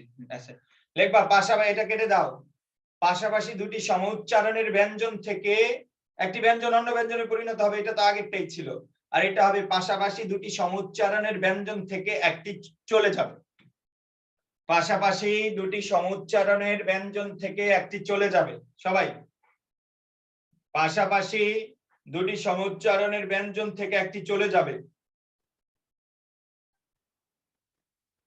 পাশাপাশি দুটি সমউচ্চারণের ব্যঞ্জন থেকে একটি চলে যাবে, এই দুইটা একই রকম থাকবে, তার একটা পরিবর্তন হবে বিষমীভবন, আর যে কোনো একটা ব্যঞ্জন অন্য ব্যঞ্জনে পরিবর্তন হবে তার নাম ব্যঞ্জন বিকৃতি। একটু কথা একটু মিলানোর চেষ্টা করো, দুইটা একই রকম বর্ণের একটা পরিবর্তন হবে, একটা বর্ণ অন্য বর্ণে পরিণত হবে, বাট শর্ত ছিল দুইটা একরকম থাইকে একটা পাল্টাবে তার নাম বিষমীভবন, আর যে কোনো একটা অন্য বর্ণে পরিণত হলে তার নাম ব্যঞ্জন বিকৃতি। আর এবারও এইরকম একটা কথা আছে, দুটি সমবর্ণে একই রকম বর্ণের একটা পড়ে যাবে, এবার আর পাল্টাবা না, এবার ফেলে দিবা, এর আগের বার একটার জায়গায় আরেকটা রিপ্লেস করেছো, বাট এবার কি করবা ফেলে দিবা, দুইটার একটা ফেলে দিবা, তো দুটি সমউচ্চারণের ব্যঞ্জন থেকে একটি চলে যাবে। যেমন বড় দাদা, বড় দাদা থেকে বড়দা, বড় দাদা থেকে কি বড়দা, আমরা বলি ছোট কাকা, ছোট কাকা থেকে ছোটকা, ছোট কাকা থেকে কি বলো ছোটকা, তাহলে বড় দাদা থেকে বড়দা, ছোট কাকা থেকে ছোটকা। তাহলে বোঝার চেষ্টা করো, এই যে দুইটা একরকম তার একটা ফেলে দিতেছ, আমরা যদি বলি বড় দিদি থেকে বড়দি, আমরা যদি বলি বৌদি, তাহলে বোঝার চেষ্টা করো দুইটা একই রকম বর্ণ, দুইটা কি বলো একই রকম বর্ণ, দুইটা একই রকম বর্ণের একটা ফেলে দিচ্ছ, তার নাম ব্যঞ্জনচ্যুতি। আর দুইটা একই রকম বর্ণের একটার জায়গায় আরেকটা পরিবর্তন করছো, তার নাম বিষমী ভবন। আর যে কোনো ব্যঞ্জন একটার জায়গায় আরেকটা দিচ্ছ, তার নাম ব্যঞ্জন বিকৃতি। কেউ কারোর সাথে মিলে না, যদি না পারো তাইলে মিলে, আর যদি একটু কনসেপ্ট বুঝো একটা আরেকটার সাথে কোনো ভাবে মিলবে না, প্রত্যেকটার আলাদা স্বতন্ত্র বৈশিষ্ট্য আছে। আবার বলছি, দুটি সমবর্ণের একটি পরিবর্তন হবে, তার নাম বিষমী ভবন। যে কোনো একটি ব্যঞ্জন, একটা শব্দের একটা ব্যঞ্জন অন্য ব্যঞ্জনের পরিবর্তন হবে, তার নাম ব্যঞ্জন বিকৃতি। আর দুইটার একটা পড়ে যাবে, তার নাম ব্যঞ্জনচ্যুতি। তার নাম কি বলা ব্যঞ্জনচ্যুতি। এবার এটার সাথে আরেকটার মিল আছে, সেটা এটার পাশাপাশি লিখে দেই, লিখবা অন্তর্হতি। কি বলা অন্তর্হতি। লিখবা শব্দ থেকে যে কোনো ব্যঞ্জন চলে যাবে, শব্দ থেকে যে কোনো ব্যঞ্জন চলে গেলে, শব্দ থেকে যে কোনো ব্যঞ্জন চলে গেলে, শব্দ থেকে যে কোনো ব্যঞ্জন কি করলে চলে গেলে, শব্দ থেকে যে কোনো ব্যঞ্জন চলে গেলে। একটা শব্দ থেকে দুইটা বর্ণে একই রকম ছিল, তার একটা পড়ে গেছে, তার নাম কি ছিল ব্যঞ্জনচ্যুতি। দুইটার একটা পড়ে গেছে, আর যে কোনো একটা মানে একই রকম দুইটা থাকবে না, যে কোনো একটা পড়ে যাবে, তার নাম অন্তর্হতি। শব্দ থেকে যে কোনো ব্যঞ্জন চলে যাবে, যেমন আমরা যদি বলি ফলাহার থেকে ফলার, খ পড়ে গেছে, খ কিন্তু দুইটা ছিল না, যে কোনো একটা চলে গেছে। আমরা যদি বলি নিষ্ঠুর, নিষ্ঠুর থেকে নিঠুর, নিষ্ঠুর থেকে কি নিঠুর, নিষ্ঠুর থেকে নিঠুর, কি চলে গেছে বলো স চলে গেছে, নিষ্ঠুর থেকে নিঠুর স চলে গেছে। তারপরে আসো লিখবা ফাল্গুন, ফাল্গুন থেকে ফাগুন, ফাল্গুন থেকে কি বলো ফাগুন, তাহলে ল চলে গেছে। যদি বলি আলাহিদা থেকে আলাদা, আলাহিদা থেকে আলাদা, হ চলে গেছে। এই যে একটা শব্দ থেকে একটা ব্যঞ্জন চলে যায়, এটার নাম অন্তর্হতি। আর বড় দাদা বড়দা দুইটা একই রকম থাকার পর একটা চলে যাবে, তার নাম ব্যঞ্জনচ্যুতি। তাহলে এর আগে যে বিষমী ভবন, আমি বারবার যে তোমাদেরকে কেন একই কথা বলি, এই লক্ষ্য করো, বললাম শরীর, সবাই একটু মনোযোগ দাও, শরীর থেকে কি বললাম শরীর, এই চারটার একটু পার্থক্য তোমাকে বুঝতে হবে, প্রয়োজনে সাইড নোটে লিখবা। আর আরেকটা ছিল এইরকম, আরেকটা ছিল এইরকম যে কপাট থেকে কবাট, আরেকটা ছিল এইরকম বড় দাদা থেকে বড়দা, আরেকটা ছিল এইরকম যে নিষ্ঠুর, নিষ্ঠুর থেকে নিঠুর। এই চারটা উদাহরণ যদি তুমি আইডেন্টিফাই করতে পারো, এই চারটা উদাহরণ যদি বুঝতে পারো, তাহলে এই চারটার মধ্যে তুমি একদিনে ক্লিয়ার।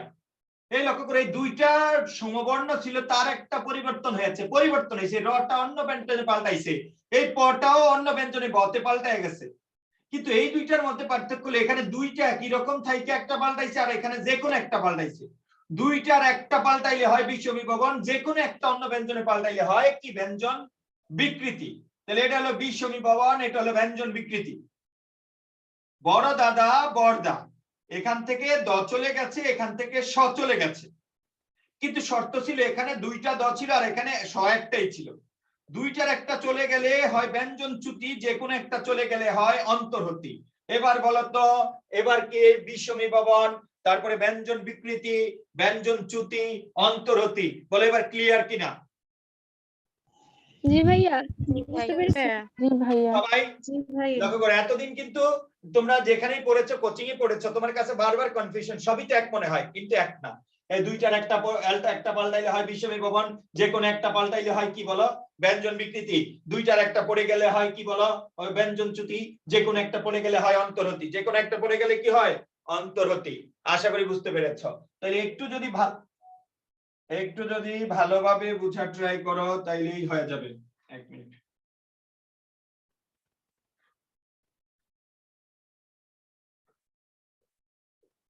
হ্যাঁ হ্যাঁ, তোমার পেমেন্ট এসেছে, আমি ক্লাসে এই জন্য রিপ্লাই দিচ্ছি না। ভয় পাওয়ার কিছু নাই ভাই, ক্লাস থেকে বের হয়ে তোমাকে ফোন দিচ্ছি। ওকে ওকে ওকে। ধ্বনি বিপর্যয়, ধ্বনি বিপর্যয়, ধ্বনি বিপর্যয় সবাই। ধ্বনি বিপর্যয়, ধ্বনি বিপর্যয় দিয়ে লিখবা পাশাপাশি দুটি বর্ণ স্থান পরিবর্তন করবে, পাশাপাশি দুটি বর্ণ স্থান পরিবর্তন করবে, পাশাপাশি দুটি বর্ণ কি করবে বলো? স্থান পরিবর্তন করবে। একদম সহজ। পাশাপাশি দুইটি বর্ণ শুধু জায়গা পাল্টাবে, লাভ থেকে ফাল। কেউ বলে আমি লাভ দেই, কেউ বলে সে ফাল দিচ্ছে। কি দিচ্ছে? ফাল দিচ্ছে। কেউ বলে এই রিক্সা, এদিকে আসো, এই রিক্সা। আবার কেউ রিক্সা রেখে এই রিক্সা। জিনিস একটাই, আওয়াজ পাল্টাইছে। ওকে। কেউ বলে পিশাচ, কেউ বলে কি বলো? পিশাচ। আবার কেউ বলে পিচাস, কেউ বলে কি? পিচাস। কেউ বলে এটা হলো বাস্ক, আবার কেউ কয় এটা হলো বাক্স। ঠিক আছে, কেউ বলে বক্স, কেউ বলে বাস্ক, কেউ বলে বাক্স। এই লক্ষ্য করো, এই যে পরিবর্তনটা আসছে, বলো যে পরিবর্তনটা আসছে এটা কোনো পরিবর্তন না, শুধু আগেরটা পরে গেছে, পরেরটা আগে আসছে। এরকম যদি আগেরটা পরে যায়, পরেরটা আগে যায়, আমরা তাকে কি বলবো বলো? আমরা তাকে কি বলবো? ধ্বনি বিপর্যয় ঘটেছে। আর ধ্বনি ব্যঞ্জন বিকৃতি, মানে একটা ব্যঞ্জন অন্য ব্যঞ্জনে পরিবর্তন হবে। ধোপা থেকে ধোবা, কপাট থেকে কপাট, তারপরে শালা থেকে হালা, পানি থেকে হানি, ব্যঞ্জন বিকৃতি হয়েছে। আর এটা ব্যঞ্জন বিকৃত হয় না, এটা ব্যঞ্জন পরিবর্তন হয়েছে, জায়গা পাল্টাইছে। জায়গা পাল্টাইলে ধ্বনি বিপর্যয়। বলো জায়গা পাল্টাইলে কি? ধ্বনি বিপর্যয়। জায়গা পাল্টাইলে ধ্বনি বিপর্যয়। আমার আরেকটা জিনিস পড়ানো দরকার ছিল এটার আগে, বাট আমি একটু মিস্টেক করে ফেলেছি, পাশাপাশি থাকলে ভালো হতো। আরেকটার নাম আছে হকার লোপ। কি কার লোপ বলো?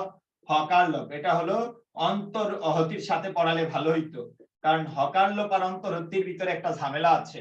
ওকে, আমি ভুল করে এই জায়গায় লিখছি, কারণ এইগুলো সমাধানগুলো বের করতে অনেক ঝামেলা হয়ে যাবে। লিখবা শুধু হ চলে গেলে, শুধু কি চলে গেলে? হ চলে গেলে। মন খারাপ করার কিছু নাই, তোমরা তো আমার কাছে আসছে 1-1.5 মাস পরে, তাহলে 1 মাস পরে আসছে অন্যদের তুলনায়, তাহলে একটু বেশি করে পড়াই, ঠিক আছে? ওদের ব্যাচগুলোতে একটু কম করে পড়ালেও কিছু হয় না, কারণ অন্যান্য ব্যাচগুলো অনেক এগিয়ে গেছে, বাট তোমাদের ব্যাচটা তো পিছিয়ে আছে, তো একটু বেশি করে পড়াবো।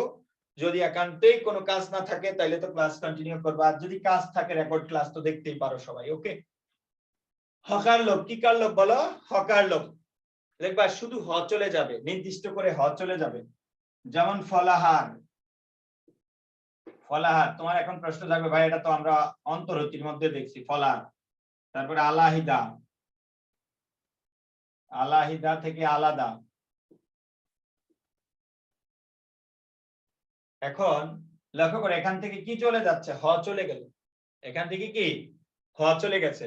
যেমন আমরা যদি বলি সমাহার, সমাহার লিখবা এর থেকে হয় সমার। কি চলে গেছে? হ চলে গেছে। এখন এই হ চলে গেছে মানে একটা বর্ণ চলে গেছে। যে কোনো ব্যঞ্জন চলে গেলে তার নাম হয় ব্যঞ্জন, কি বলা যায়? অন্তর্হতি।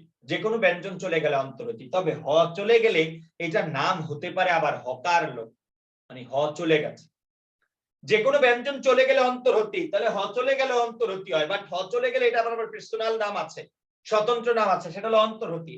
আমি বললাম ক্লাসে ছাত্রছাত্রী আছে, কোন কারক? এটা হলো অধিকরণ, কারণ ক্লাস নির্দিষ্ট স্থান। এখন যদি অধিকরণ কারক অ্যান্সার দিয়ে আসো, আর যদি কোনো একটা অপশনে থাকে স্থান অধিকরণ, তাহলে তোমার ওই অধিকরণ উত্তর ভুল হয়েছে, কারণ এর চেয়ে আরো ক্লোজ অ্যান্সার আছে, সেটা হলো স্থান অধিকরণ। ওকে, তাহলে ক্লাসে ছাত্রছাত্রী আছে, ক্লাসে আছে অধিকরণ, কারণ নির্দিষ্ট জায়গায় থাকলে অধিকরণ হয়। ওকে, বাট এর চেয়ে আরো ক্লোজ অ্যান্সার হলো স্থান অধিকরণ, কারণ ক্লাসটা হলো নির্দিষ্ট জায়গা। তাহলে যদি অধিকরণও থাকে স্থান অধিকরণও থাকে, কোনটা অ্যান্সার? স্থান অধিকরণ, কারণ সবচেয়ে ক্লোজ অ্যান্সার। তাহলে যদি হ চলে যায় তো ডেফিনেটলি আগে খুঁজবা হকার লোপ আছে কিনা। হকার লোপ থাকলে ডেফিনেটলি, যদি হ চলে গেলে, এখন নিষ্ঠুর থেকে নিঠুর, মূর্ধন্য ষ চলে গেছে, তুমি তো এটাকে হকার লোপ বলতে পারো না, ওইটা অলওয়েজ অন্তর্হতি। তাহলে যদি হ চলে যায় তাহলে বলবো হকার লোপ। বলো হ চলে গেলে কি বলবো? হকার লোপ। হ চলে গেলে হকার লোপ। কিন্তু এখন যদি বলে ফলাহার থেকে ফলার, আলাহিদা থেকে আলাদা, সমাহার থেকে সমার, যদি বলে সমাহার থেকে সমার, এটা কিসের উদাহরণ? হকার লোপ আছে, অন্তর্হতি আছে, তোমরা কোনটা আনসার দিবা বলো? হকার লোক। হকার হকার লোপ। লোপ। হকার লোপ যদি না থাকে দেন এটা অন্তর্হতি। ওকে, আর যদি হকার লোপ অপশনে নাই তাহলে এগুলো সব অন্তর্হতির উদাহরণ। আশা করি বুঝতে পেরেছো কি বুঝাতে চেয়েছি। ওকে, তারপরে আসে স্টার। স্টার লিখবা রকার লোপ। রকার লোপ। হকার লোপের সাথে আরেকটা আছে রকার লোপ। লিখবা র চলে যাবে, র চলে যাবে, পরের ব্যঞ্জন দিতে হবে। র চলে যাবে, পরের ব্যঞ্জন দিতে হবে। র চলে যাবে, পরের ব্যঞ্জন দিতে হবে।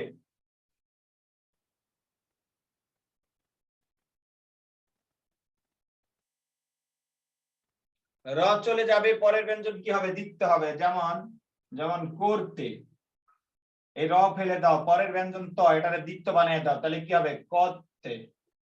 ওকে, যেমন আমরা যদি বলি কর্ম, এই রেপ মানে র, রেপ মানে কি? রথ, রথ ফেলে দাও, পরের ম দ্বিত্ব হয়ে যাবে, কর্ম থেকে কর্ম। আমরা যদি বলি ধর্ম, ধর্ম থেকে র চলে যাবে, ম দিতে হবে, ধর্ম থেকে ধম্ম। মারতে, আমরা যদি বলি মারতে, র চলে দাও, পরের বর্ণ দিতে হবে, উপর মিলে হবে মারতে। তাহলে র চলে যাবে, পরের ব্যঞ্জন কি হবে বলো? দিতে হবে। র চলে যাবে, পরের ব্যঞ্জন দিতে হবে, তার নাম হবে রকার লোপ। র চলে যাবে, পরের ব্যঞ্জন দিতে হবে, তার নাম রকার লোপ। স্টার। মোস্ট ইম্পর্টেন্ট আরেকটা অভিশ্রুতি, এটাতে ঝামেলা বাঁধার কিছু আছে, তবে সহজ জিনিস। অভিশ্রুতি, সবাই লেখো অভিশ্রুতি। সবাই অভিশ্রুতি দিয়ে লিখবা, অভিশ্রুতি দিয়ে লিখবা, সবাই অভিশ্রুতি দিয়ে লিখবা।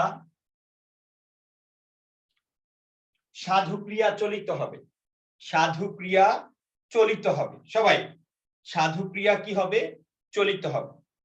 সবাই লেখো সাধু ক্রিয়া চলিত হবে। আমরা জানি একটা ক্রিয়ার মানে মেইন দুইটা রূপ, একটা হলো পূর্ণাঙ্গ রূপ আর একটা সংক্ষিপ্ত রূপ। সাধু এবং চলিতর মেইন পার্থক্য হলো যে পূর্ণাঙ্গ রূপটা, ক্রিয়ার পূর্ণাঙ্গ রূপটা হয় সাধু, আর সংক্ষিপ্ত ছোট রূপটা চলিত। যেমন করিয়া করে, দেখিয়া দেখে, শুনিয়া শুনে, গাহিয়া গেয়ে, হাসিয়া হেসে। তাহলে একটা ক্রিয়ার মেইন রূপ হলো দুইটা, একটা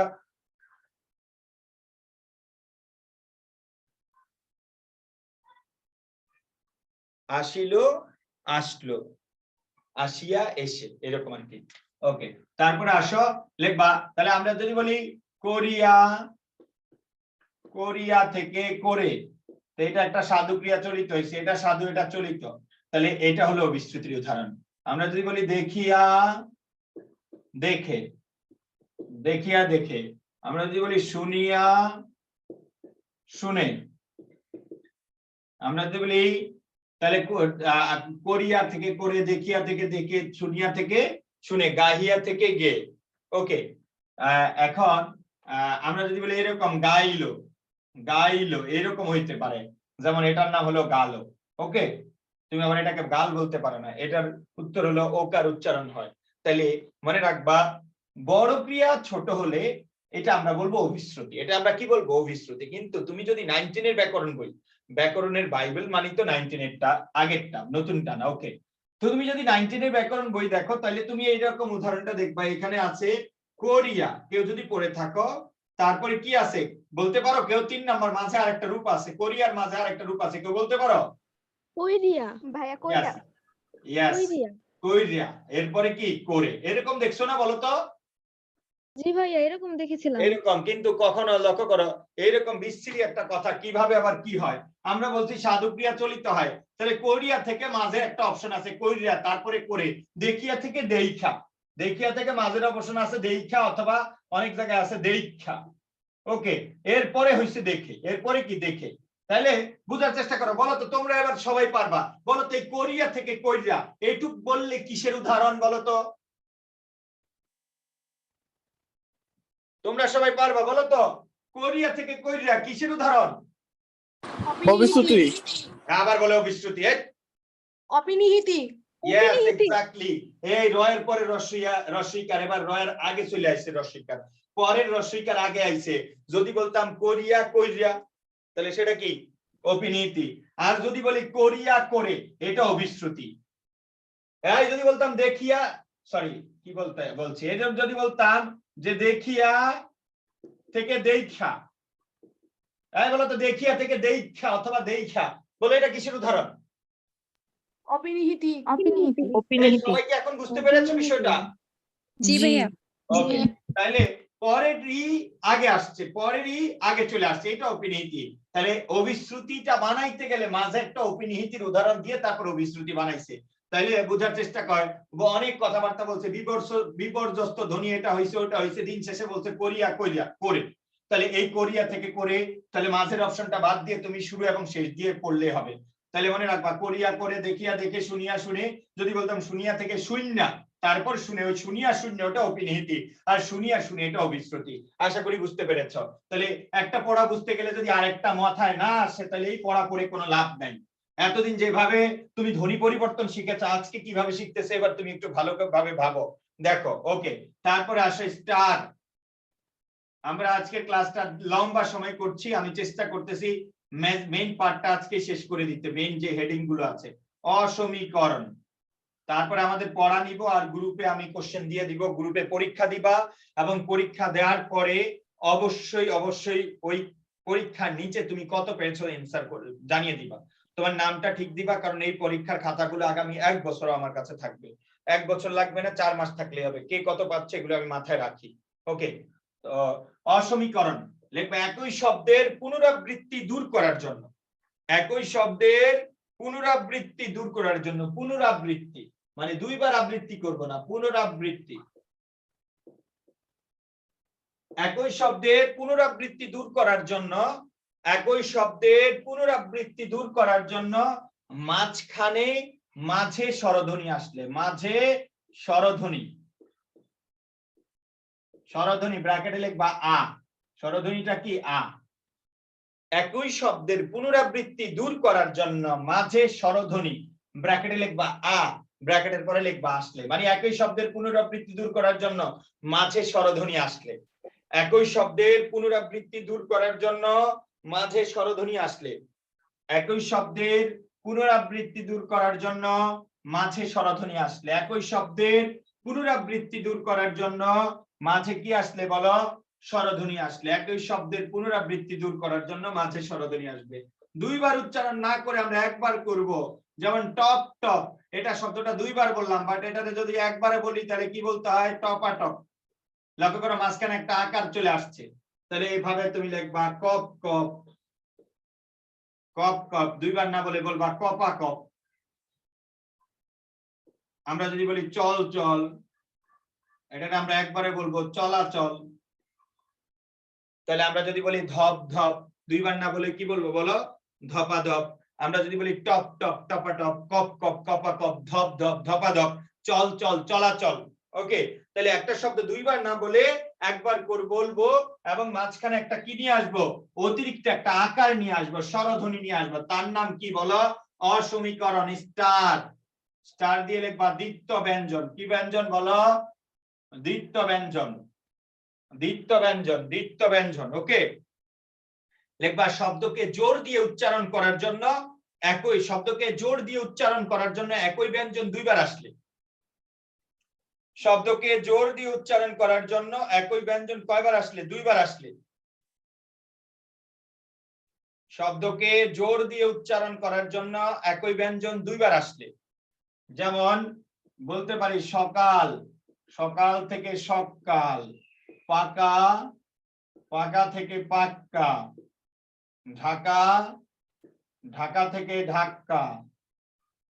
তাহলে পাকা থেকে, আমরা যদি বলি চাকা, চাকা থেকে চাক্কা, তাহলে সকাল থেকে সকাল, পাকা থেকে পাক্কা, ঢাকা থেকে ঢাক্কা, চাকা থেকে চাক্কা।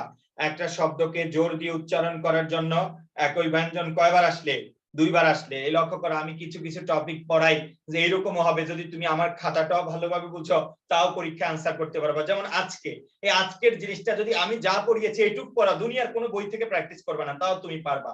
তবে মাইন্ড ইট, আমি যা পড়াইছি এইটুকের কনসেপ্টটা ক্লিয়ার রাখতে হবে। ওকে, কিছু কিছু টপিক আমি যা পড়াই এর বাইরে আর বাংলাদেশে কিছু নাই, কোনো বই থেকে নতুন কিছু পাবা না। তাহলে আমার পয়েন্ট হলো এই টপিকগুলো অন্ততপক্ষে, যেমন সমাজটা আমি যা পড়াইছি এর চেয়ে হাজার হাজার উদাহরণ থাকতে পারে, বাট ওই জিনিসটা সামারাইজ 100% করা পসিবল না। ওকে, আমি তোমাদেরকে কারক পড়াবো, আমার থিম যদি ভালো বুঝো, আর যদি কারক কি বুঝাইছে এটা বুঝো, 100% উত্তর দিতে পারবা, কারণ এর বাইরে কিছু নাই। ঠিক আছে, এই জন্য আমি বলবো একটু আমার ক্লাসগুলো মনোযোগ দিয়ে করো। সত্যি কথা, কিছু কিছু বিশ্ববিদ্যালয়ে গেলে হুবহু প্রশ্ন কমন পাবা। কেন পাবা ভাই, এটা আমার যোগ্যতা না, আমি সব পড়াই, এমনিতে আসতে বাধ্য। তাহলে সবাইকে বলছি একটু আমার ক্লাসগুলোর গুরুত্ব দাও, আমার পড়াগুলো কি করো, পড়া। তাহলে একই ব্যঞ্জন দুইবার আসলে এটাকে আমরা বলবো দ্বিত্ব ব্যঞ্জন। ওকে, আর আমি তোমাদেরকে আগে পড়াটা নেই, তারপরে তোমাদেরকে যেহেতু এখন মুখস্থ বিষয় টেক্সট বুকের পরীক্ষা হচ্ছে, আর টেক্সট বুকের পরীক্ষা তো আমার সলভ দেওয়ার কিছু নাই।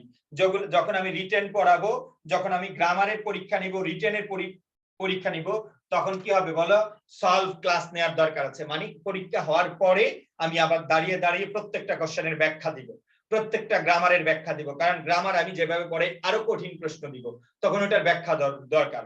বা টেক্সট বুকের যে মুখস্থ পড়া বা এক কথায় প্রকাশ পারিভাষিক শব্দ এগুলোর উপর যে পরীক্ষা নিবে, এটা তো আর ব্যাখ্যার দরকার হবে না, টেক্সট বুকের তো আর ব্যাখ্যার দরকার হবে না। যখন কবিতা পড়াশোনা শুরু করবো হয়তো 10 দিনের মধ্যে, তখন ওগুলো যখন আমি পড়াবো আমি আগেই ব্যাখ্যা দিয়ে দিব।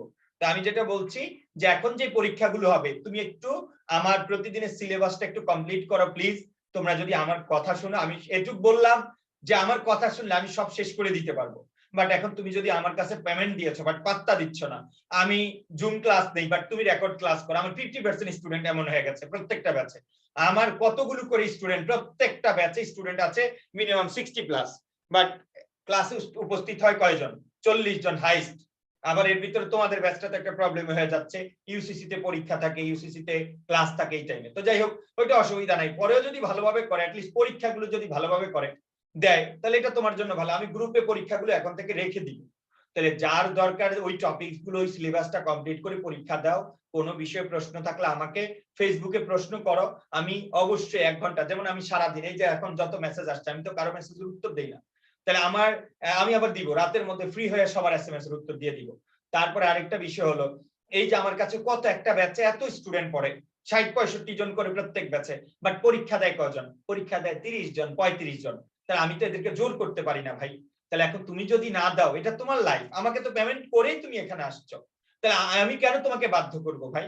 তুমি যদি একটু গুরুত্ব দাও, এটা তোমার জীবন, তোমাকে গুরুত্ব দিলে তুমি ভালো করবা। তুমি যদি আমার 40 জনের ভিতরে ভালো করো, তাইলে তো তুমি বিশ্ববিদ্যালয়ে গিয়ে ভালো করতে পারবে। এখন তুমি যদি ভাবো না এখানে পরীক্ষা দিয়ে কি হবে, এই কয়েকজনের মধ্যে ভালো করে কি হবে, ভাই 50 জনের মধ্যে ফার্স্ট হও না কেন, আগে 50 জনের মধ্যে ফার্স্ট হও, 40 জনের মধ্যে ফার্স্ট হও, 30 জনের মধ্যে ফার্স্ট হও, দেন একবারে ঢাকা বিশ্ববিদ্যালয়ে গিয়ে তুমি দেখায় দিবা।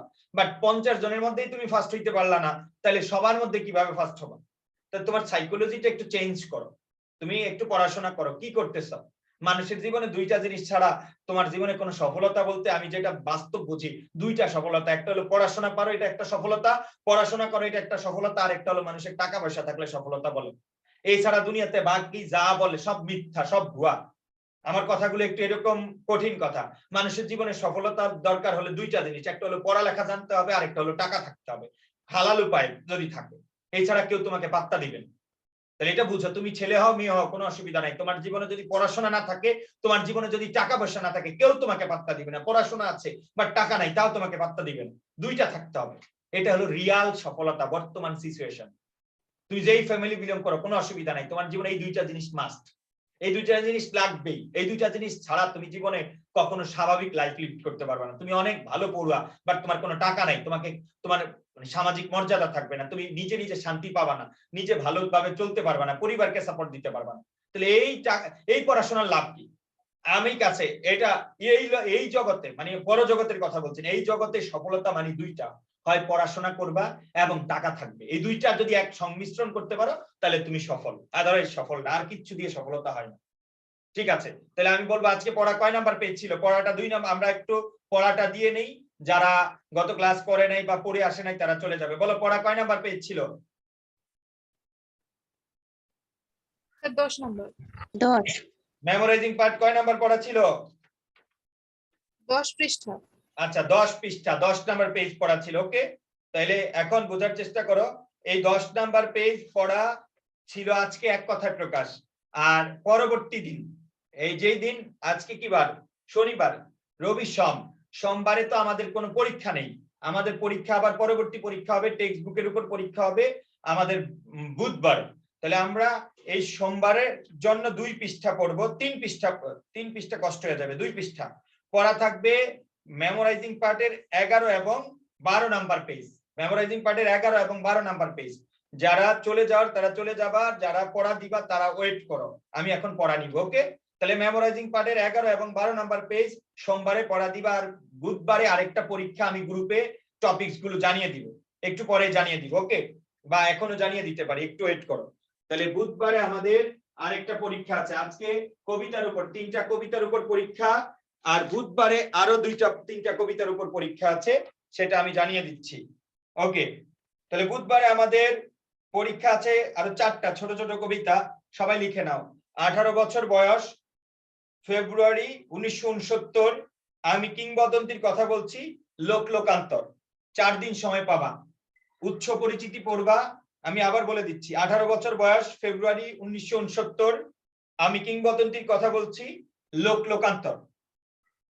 18 বছর বয়স, ফেব্রুয়ারি 1969, আমি কিংবদন্তির কথা বলছি, লোক লোকান্তর। এই 4টা কবিতা বুধবার পড়া। কিভাবে পড়বা? কবি পরিচিতি পড়বা, জন্মসাল, মৃত্যুসাল, বিখ্যাত উপন্যাসগুলো, সবগুলো উপন্যাস মানে টেক্সট বুকে যা আছে ওটা তো 100% পড়বা, কিচ্ছু বাদ দেওয়া যাবে না।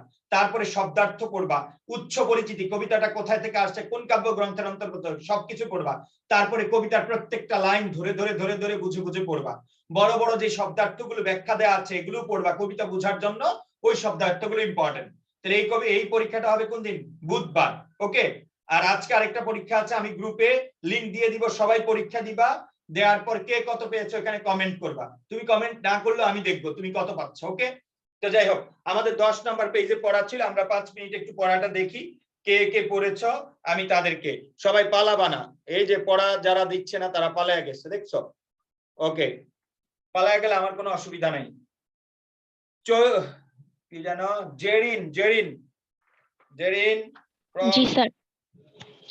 বলো, অক্ষির অভিমুখে এক কথা কি বলে? প্রত্যক্ষ। ওকে, নাবিলা তুমি তো পড়ো নাই, তারপরে আসো, প্রত্যক্ষ না, অক্ষির অভিমুখে, আচ্ছা প্রত্যক্ষ হয়েছে, অক্ষির অভিমুখে জিজ্ঞেস করেছি না, ওকে। তারপরে ঐশী ঐশী ঐশী, আচ্ছা আমি রেকর্ডটা অফ করে দিচ্ছি। ভাইয়া আমি